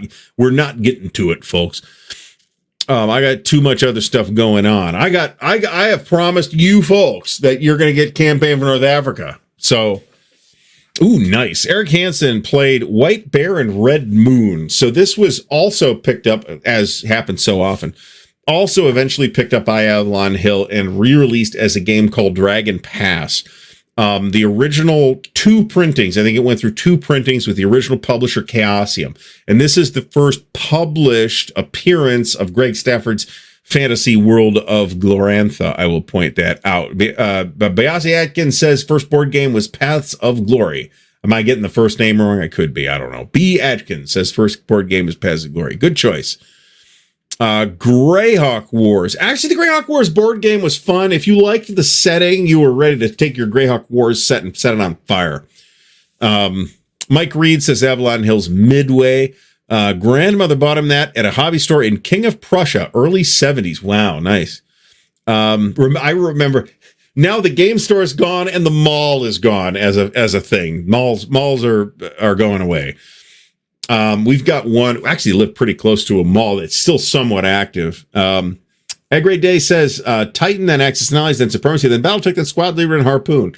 That's a pretty good trajectory. I think Titan's a terrific game, actually. I have the original Avalon Hill Titan, and I did not invest in the update because I love Dave Trampier's art, which is all over the original Titan. And whoever did it wasn't Phalanx. It was Valley Games.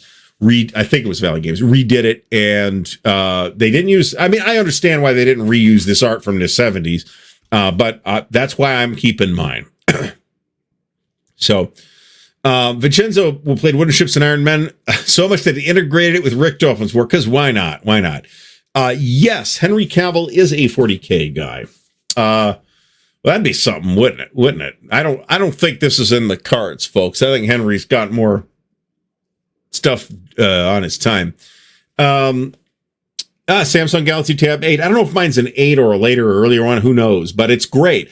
So let's talk about this. So I am a big fan. Renegade Legion was an interesting design. It was an interesting series of games by Fossil. Let me put it that way. So I keep all of my and I started doing it. So if you don't pay for space to do this on, you will run out of space pretty fast. I, however, do pay for space. I pay Microsoft $130 a year or whatever it is for Microsoft Office 365. When the real reason for that is Excel and not the cloud storage, but it comes with like a terabyte or something like that of cloud storage. Maybe it's 10 terabytes. I don't know. But it's plenty. So I keep all my rules on OneDrive, Microsoft OneDrive. That's where your cloud storage is. I can access it from any device. So I can access it from this computer. I can access it from the laptop. I can access it from my phone or my tablet. I keep all my Vassal modules there. I keep all my save games there. I keep my Vassal save games. I keep all of my like art and music and other stuff, assets and stuff, like the closing bumper that you see at the end of the show. All that is stored on OneDrive. I don't keep bulk video there, like the finished, like the raw recordings, because that would kill the amount of space I have very quickly.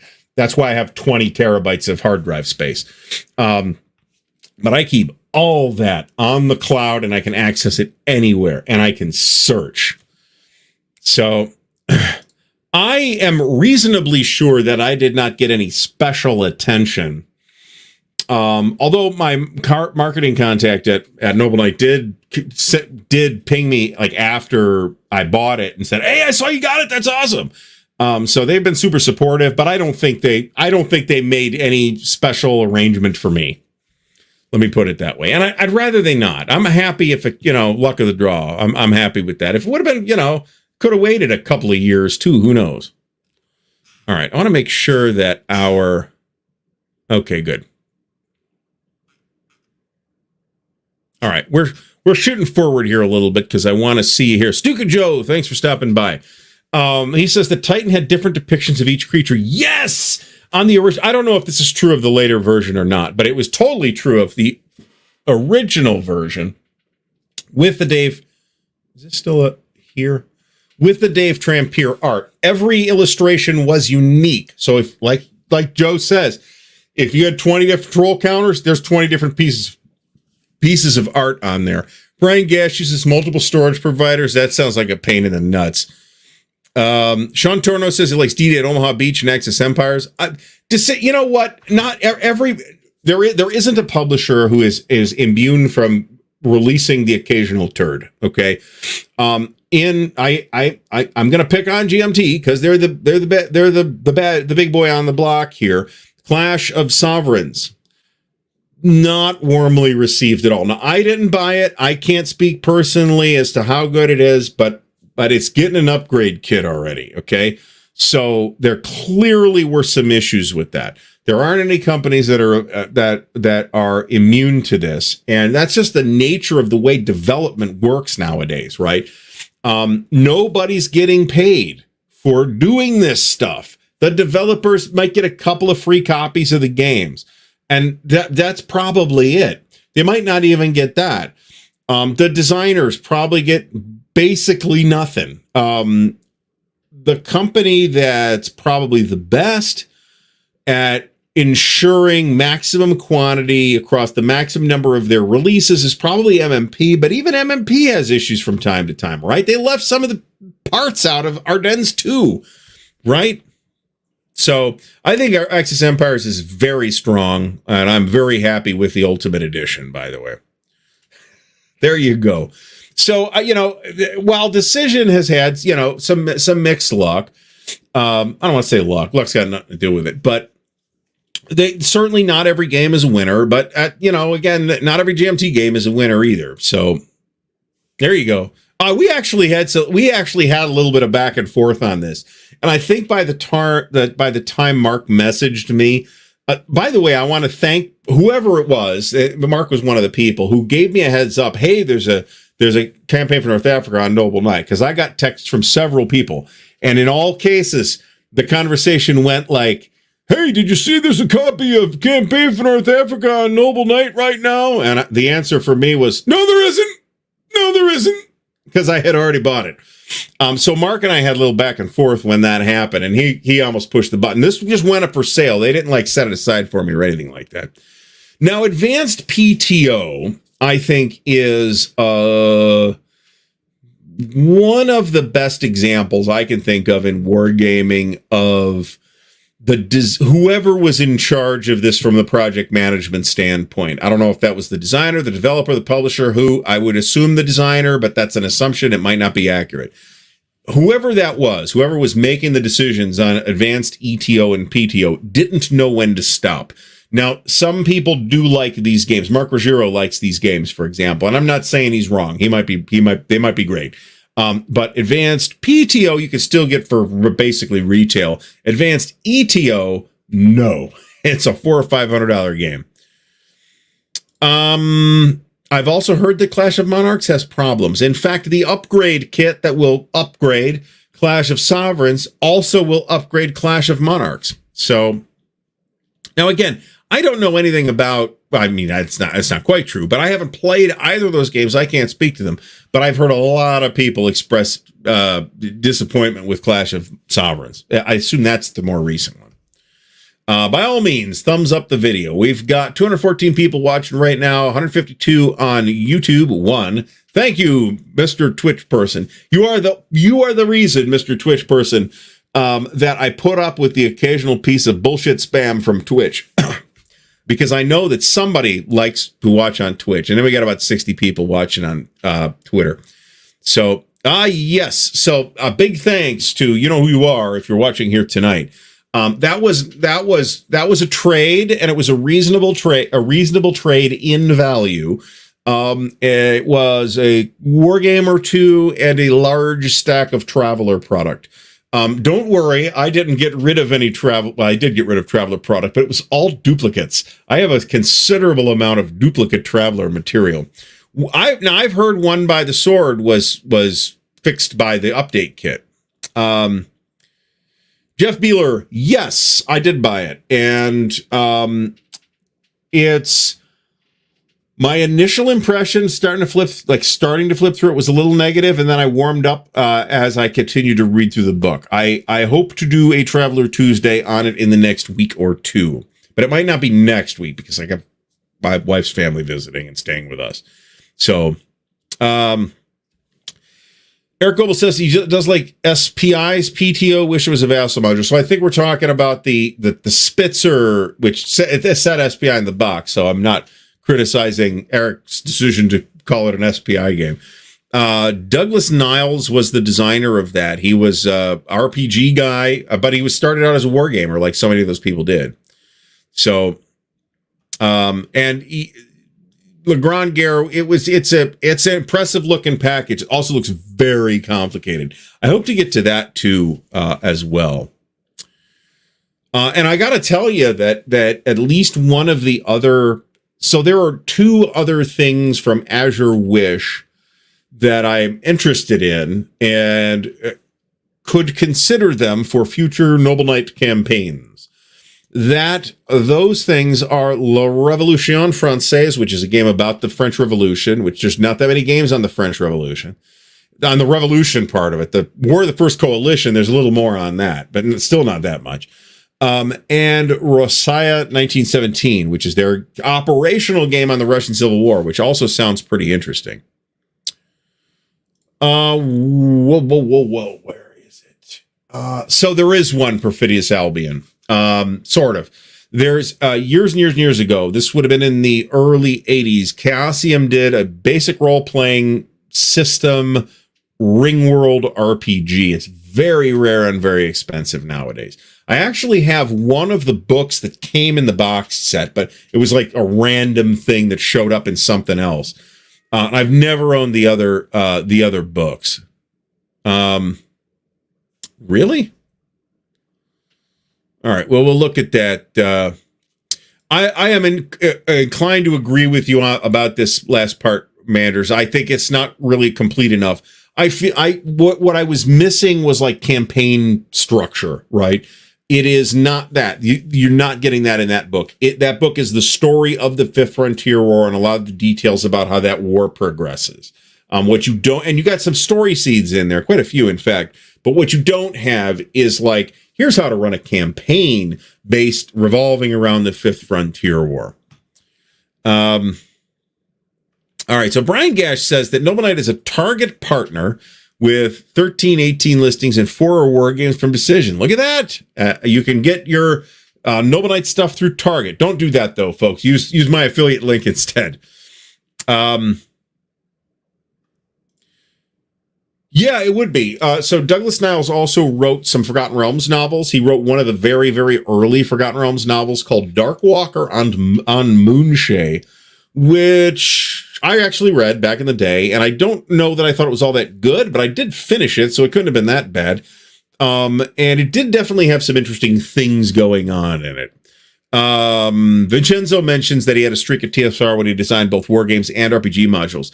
So if you were to acquire a copy of the I think it's an advanced ETO, and look at, there's a forward in that game. Now, Douglas Niles is not the designer of the Decision version, but he wrote a very nice, like introduction or preface or what have you for the Decision version that I thought was really actually pretty cool to read. Excellent. Fighters of the Pacific. I heard good things about Fighters of the Pacific, actually. Maybe. Yeah, we'll bring Stigler in to talk about Decision at some point. Jeff has the Ringworld RPG and somewhere the expansion too. It was an interesting game. Like I said, I've read the one book that I have, and it's an interesting game, and it's basically the Niven known space RPG.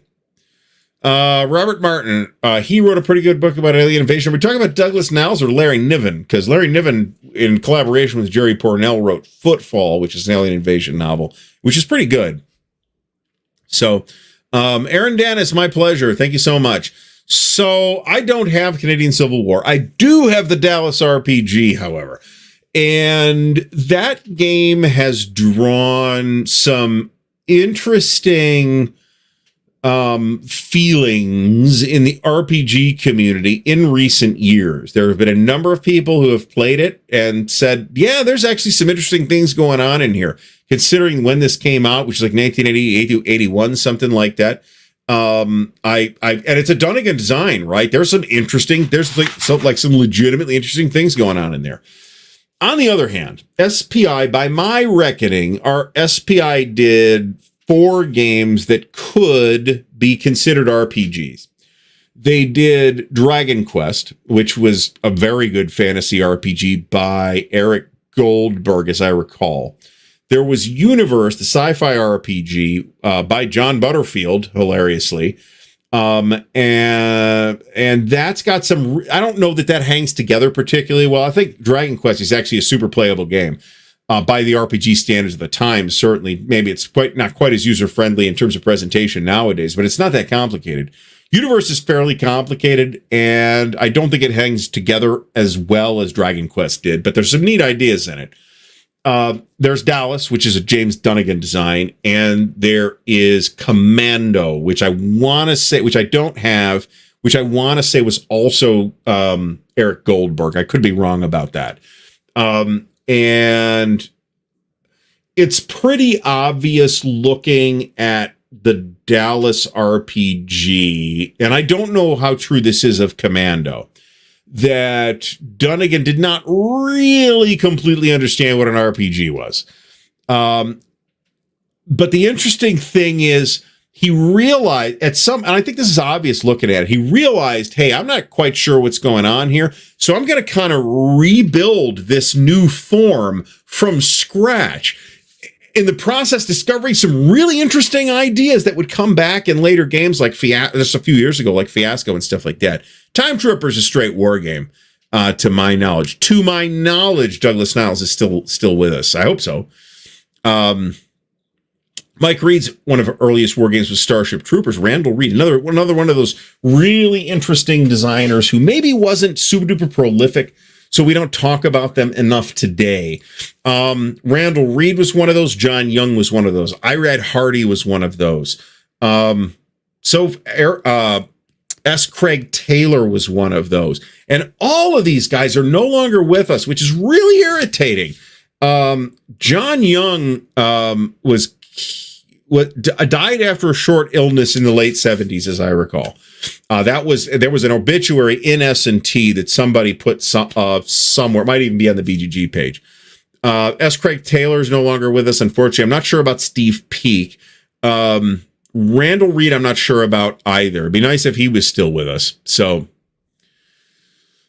all right. Andrew Atkin had Dragon Quest and Universe and never played either one. I ran Dragon Quest. This would have been in the 90s. I actually ran it. This is going to sound like an absolutely bizarre combination, but it worked better than you'd think. I ran it in the setting of Tecumel, the world of the Empire of the Petal Throne. And it didn't last all that long, but it worked reasonably well. And it's a good system. Colin Flanagan has Dune, the board game. As we've discussed, there are several, but can't get enough people to play it. So I haven't played any of the other board games, but the old Avalon Hill game, which is if you have the thing from Gale Force 9, that's that same game. That is a dynamite game, but it's 100% multiplayer, and you really can't play it. You might technically be able to play it with 2 people, but it would suck.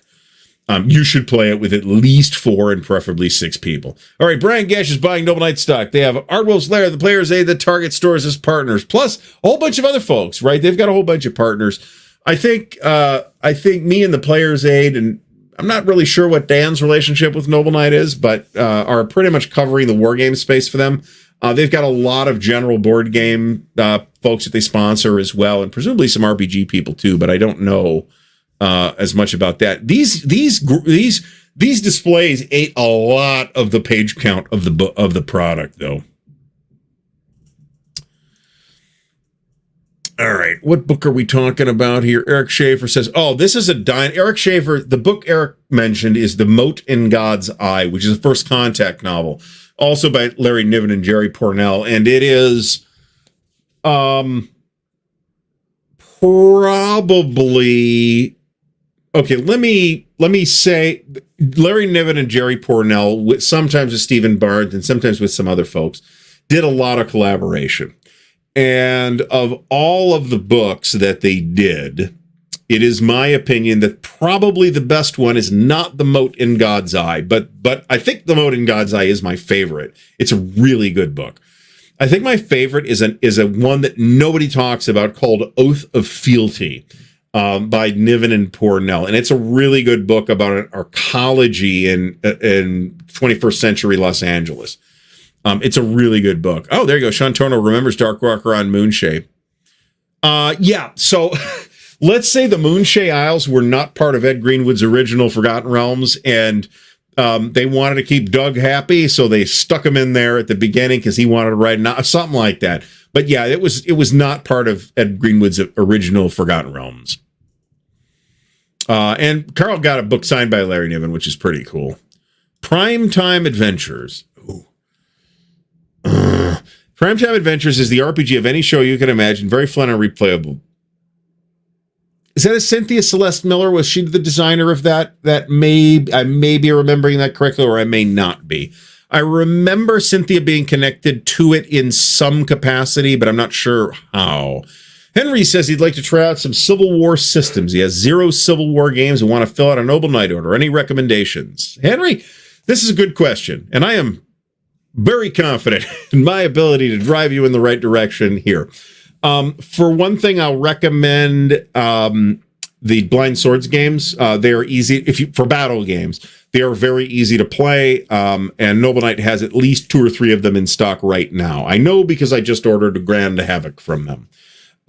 So for battle games, I think that's a good place to start. If you want something much heavier, you could look at GBACW, Great Battles of the American Civil War, which they probably have some as well. If you want a strategic level game, then the games I would generally direct people to are the U.S. Civil War or For the People, both of which are from GMT. U.S. Civil War is, I think, a little more straightforward, not necessarily simpler. My advice is to not start playing it with the advanced naval rules. By all means, move up to that if you feel like it, but I don't think you need to. I feel like For the People is a little more difficult because it's got like a lot of special stuff going on because it's card driven, and but it's also an extremely strong game. Now, I do think that For the People is currently out of print, but it will be back in print basically. Whoops, hopefully that wasn't too bad. Basically any time. So I have ordered the new 3-inch box, which is a really good looking box. And that ought to be coming out at some point.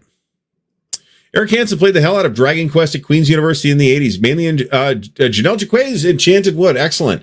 Janelle was the late Janelle Jaquays, unfortunately, just passed away not very long ago from what sounded like it could have been prevented. Making it maybe more tragic for that reason, but a real creative force in like adventure design. I'll point out that Janelle, among her credits was Dark Tower, which is one of the very early adventure modules. That's an important milestone in adventures. And Griffin friggin' Mountain from Chaosium, right? One of the greatest adventure source books ever produced by anybody ever. To this day, she was one of the 3 authors of that product. Janelle, Rudy Kraft, and Greg Stafford, of course, because it was set in Glorantha. All right, so Jeff Beeler needs to make a list of games that he has that I don't to bring to ArtyCon. We'll see if ArtyCon actually happens. It's really short notice at this point. I'm not 100% sure it's going to. I would still like to do it, but I'm not sure it's going to happen this year. And frankly, I need the friggin' time, man. I more conventions it's not something I can really squeeze in. One-time wargame designers. Ooh, that's an interesting idea. I would actually be more inclined, not to say that I couldn't do this too, to more inclined to talk about wargame designers that are really interesting that we don't get to talk to. Maybe because they're not with us, or maybe because they get out of the hobby. Folks like John Shetler, maybe, who, as far as I'm aware, is still alive, or Irad Hardy, or S. Craig Taylor, or Linda Mosca, or a number of other people who are really interesting designers and who occupy really interesting places in the history of wargame design that nobody talks very much about. Apparently, Randall is still with us, which is great. Britannia, speaking of Britannia, Lou Pulsiver is definitely still with us. Lou has a YouTube channel, by the way, so feel free to check that out. Oh yeah, that's good call. So continuing the thread about Civil War recommendations, you may look at Rebel Fury, which just came out pretty recently from GMT, and it's got 6 battles in it, so it's a really high value package. Some people are not going to like the way movement is handled in that system. And it is a very consciously intended to be a very straightforward game system to play. Kind of what sold me on it was, first of all, the fact that it's 6 battles that you don't see that much attention paid to generally. And the other thing is that Mark started talking about it. And of course, Mark starts talking about it and oh shit, I got to buy that. But Mark said, kind of the idea here is something similar to the old SPI quads, where they're easy games to play and can be played relatively quickly and in a sort of value-added package. And that's what really sold me on Mark, and whatever he would like to do in that series, I'm pretty much okay with that. But it is going to occupy a bit of an odd duck space in terms of scale. And in fact, this was another topic I might touch on at some point, is what is grand tactical? Okay, now there's an answer to this, and the answer is that it means whatever you want it to mean. There isn't it isn't really clearly defined. What it ends up meaning is either an operational game that goes into a little more tactical detail, or a tactical game that goes into a little more operational detail. And the comparisons between Rebel Fury and, say, Library of Napoleonic Battles are mechanically, they're not similar, but in terms of scale, yeah, they're actually kind of similar. Ugh. Dying for water here. So one of my, take this for what it's worth, and this is, something I had to make a decision to reevaluate when it turned out that the author was a Nazi. One of my most highly prized role-playing possessions is this. This is, by some accounts, the second, and if not the second, then the third role-playing game ever released. A commercial role-playing game, Empire of the Petal Throne by M.A.R. Barker. It is a really quite remarkable game. And I've talked about it in the past. And yes, the rulebook did come comb-bound like this. And it also came, unfortunately, my copy does not include the maps. The maps were like vinyl maps that this thing came with. And this thing was like $30 in 1975, which is like $300 now. I didn't do an actual inflation calculation, but it's a lot of money by today's standards. It's a really fascinating game, and it goes for quite a lot of change. And I actually have War of Wizards too, which is the accompanying board game of dueling wizards in a magical arena set in that setting. So, oh yeah, Zilla is too. Zilla covers other stuff as well, other than just war games. But yeah, Zilla is on the Noble Knight team. I don't know how much attention Zilla's paying to the. I just kind of decided to go all in on the affiliate thing because I liked the idea of being able to build up store credit and pick stuff up that way, and potentially stuff that would just be out of reach. There was no way I was going to pay $935 in cash or put it on a credit card. That would have been stupider. For campaign, there was just no way that was going to happen. But thanks to Noble Knight and everybody who helped out with using the affiliate link, that really it happened shockingly quickly. I thought it was going to take like 8 months to build up that much store credit. It was like 3. So it was mid-March. Yeah, so basically 3 months. So something like that. Paul Sin agrees with us on The Moat in God's Eye. It's a great book. Richard Hamblin, another interesting designer. Magic Realm, Victory of the Pacific, which is a classic. Developer of Russian Campaign for Avalon Hill. Although I'm not sure how much influence. So remember that Avalon Hill's version of Russian Campaign was not the original version. So I'm not quite sure whether how much changed in the Avalon Hill version. Which I owned at one point, but don't own anymore, and I'm not going to run down because I've already got 2 copies of Russian Campaign. Chet Bell agrees that the Avalon Hill Dune game is awesome. It is really brilliant game, actually. John Walker, first of all, welcome to the show. Captain America himself. Doug Niles is listed as the guest for Gamehole Con 2024. So, yeah, I mean, as far as I know, yeah. I do tend to hear about it when folks in the hobby die, and that includes RPGs too. Because remember, a lot of these guys are old-time wargamers, right? All those old guys that you see now with like from Gary Con, like Tim Kask, those guys were all wargamers back in the day, right? Lucifer's Hammer's pretty good, but frankly, I thought it was not nearly as good as the Mote in God's Eye, and not as good as, I think that my favorite, I'm not sure I said it this way. I think my favorite Niven and Pornell book is probably the Mote in God's Eye, but I think the best Niven and Pornell is actually the Oath of Fealty. So Inferno, I didn't read that. I did read Footfall and Lucifer's Hammer, and I think I kind of aggressively disliked Lucifer's Hammer. Vincenzo says that Primetime Adventures is by Matt Wilson. I could be completely misremembering whatever information I remembered.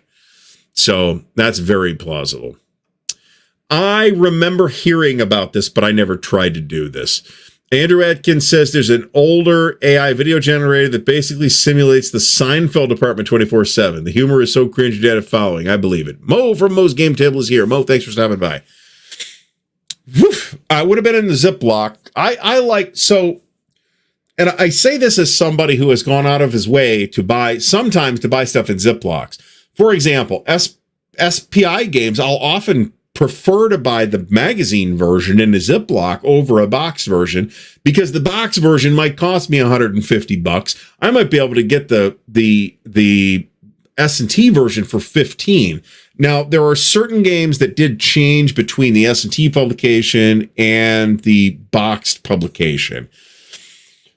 2 of them that I'm particularly interested in, one of which I'm fortunate enough to have, which is Stonewall. Stonewall may have changed a little bit.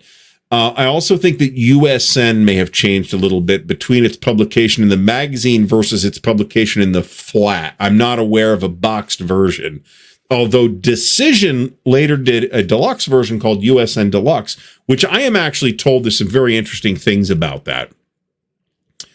Brent McCabe says that For the People is to start shipping tomorrow. So there you go. I think you could pre-order that through Noble Knight as well, by the way. I could be wrong about that. I didn't look into it. All right. So Mo says Tennessee, Kentucky, and especially Ohio pay very close attention to the weather tomorrow night. Yes. Yes. So I'll be here tomorrow night, right here. By the way, tomorrow we are on the air tomorrow night with Dan, with our very special guest, Amabel Holland. So that's going to be a very interesting conversation. So tune in tomorrow at 7:30 p.m. Eastern time. And if the entire house gets carried away by a tornado while that's going on, then you will see it live on the air. So Gen, what do they pull? 70,000 people at Gen Con right now? It's crazy. ArtieCon will not be at the fabulous Red Lion Resort in Meriden, Connecticut. I guarantee that, because the entire place was bulldozed. This is true. This would be easier. I'm a little more centrally located than Connecticut, though. Virginia Mulholland designed Bundeswehr. Linda Mosca will predate this. Designed Rockroy, which is one of the games in the 30 Years War Quad, and a couple other things from SPI as well. But Virginia Mulholland was very early on this list.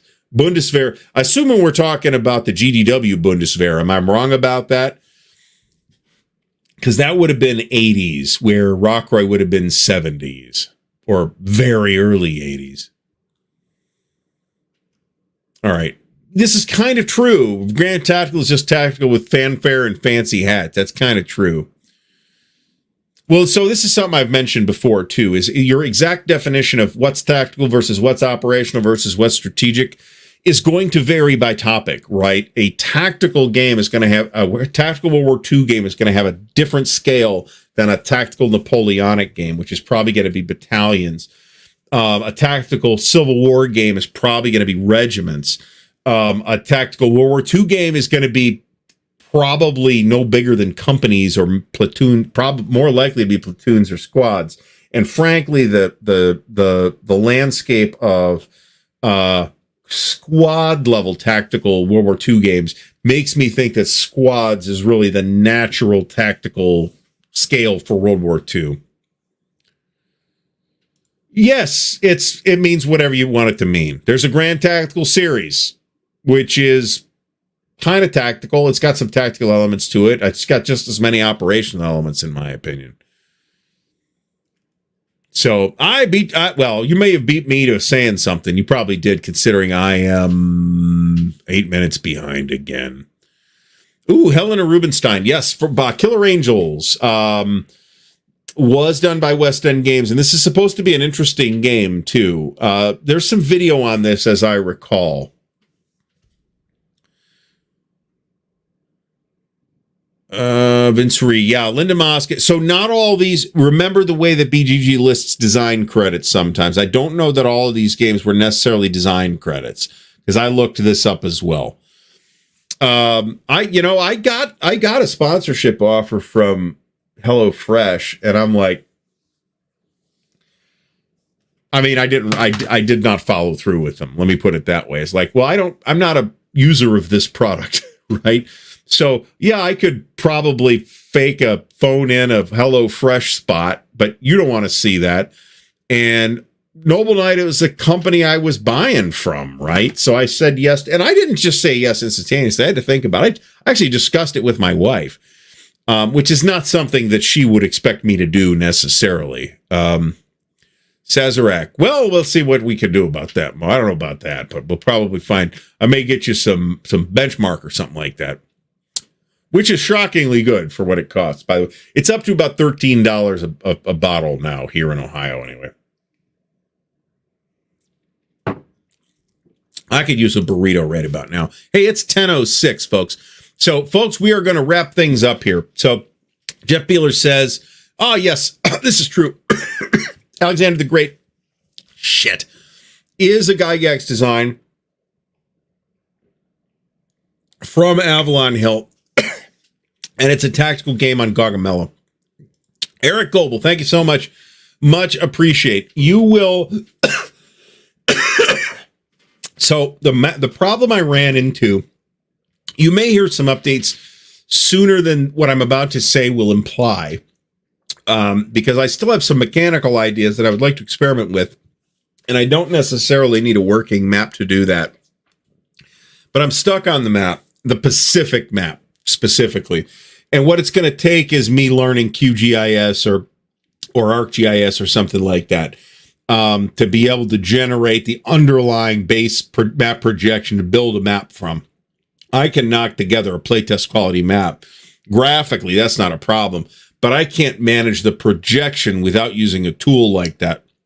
And they are not incredibly user-friendly. Let me put it that way. All right, folks. So, since my voice is definitely done for tonight, so just buzzing through the chat real quick. Oh, okay. So we're talking SPI's Bundeswehr. Okay.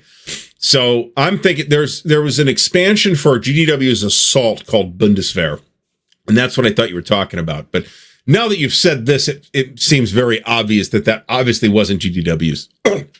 So, all right. No HelloFresh.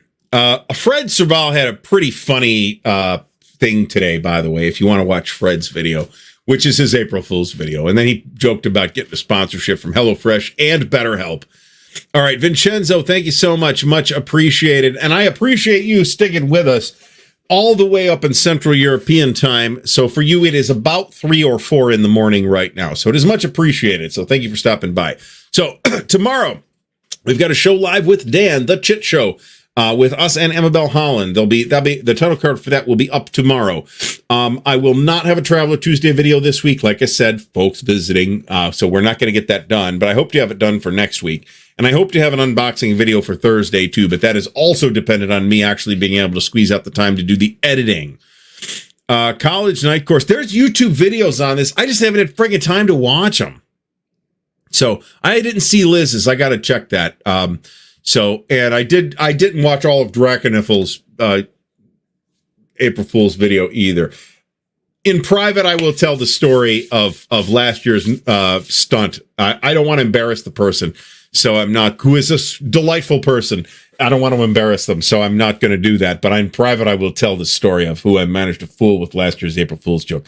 All right, so everybody have a great rest of the night. I much appreciate everybody coming out. Thumbs up the video, subscribe to the channel if you want to help support the channel. Once again, there's a bunch of ways to do that in the video description. The Patreon is great. Ko-Fi is there. The merch store, I think I have very nice t-shirts. There's also the Noble Knight affiliate link. So again, big thanks to Noble Knight, the official sponsor of the Counter Clipping Show. Everybody have a great rest of the night. We will see you all next week, if not sooner.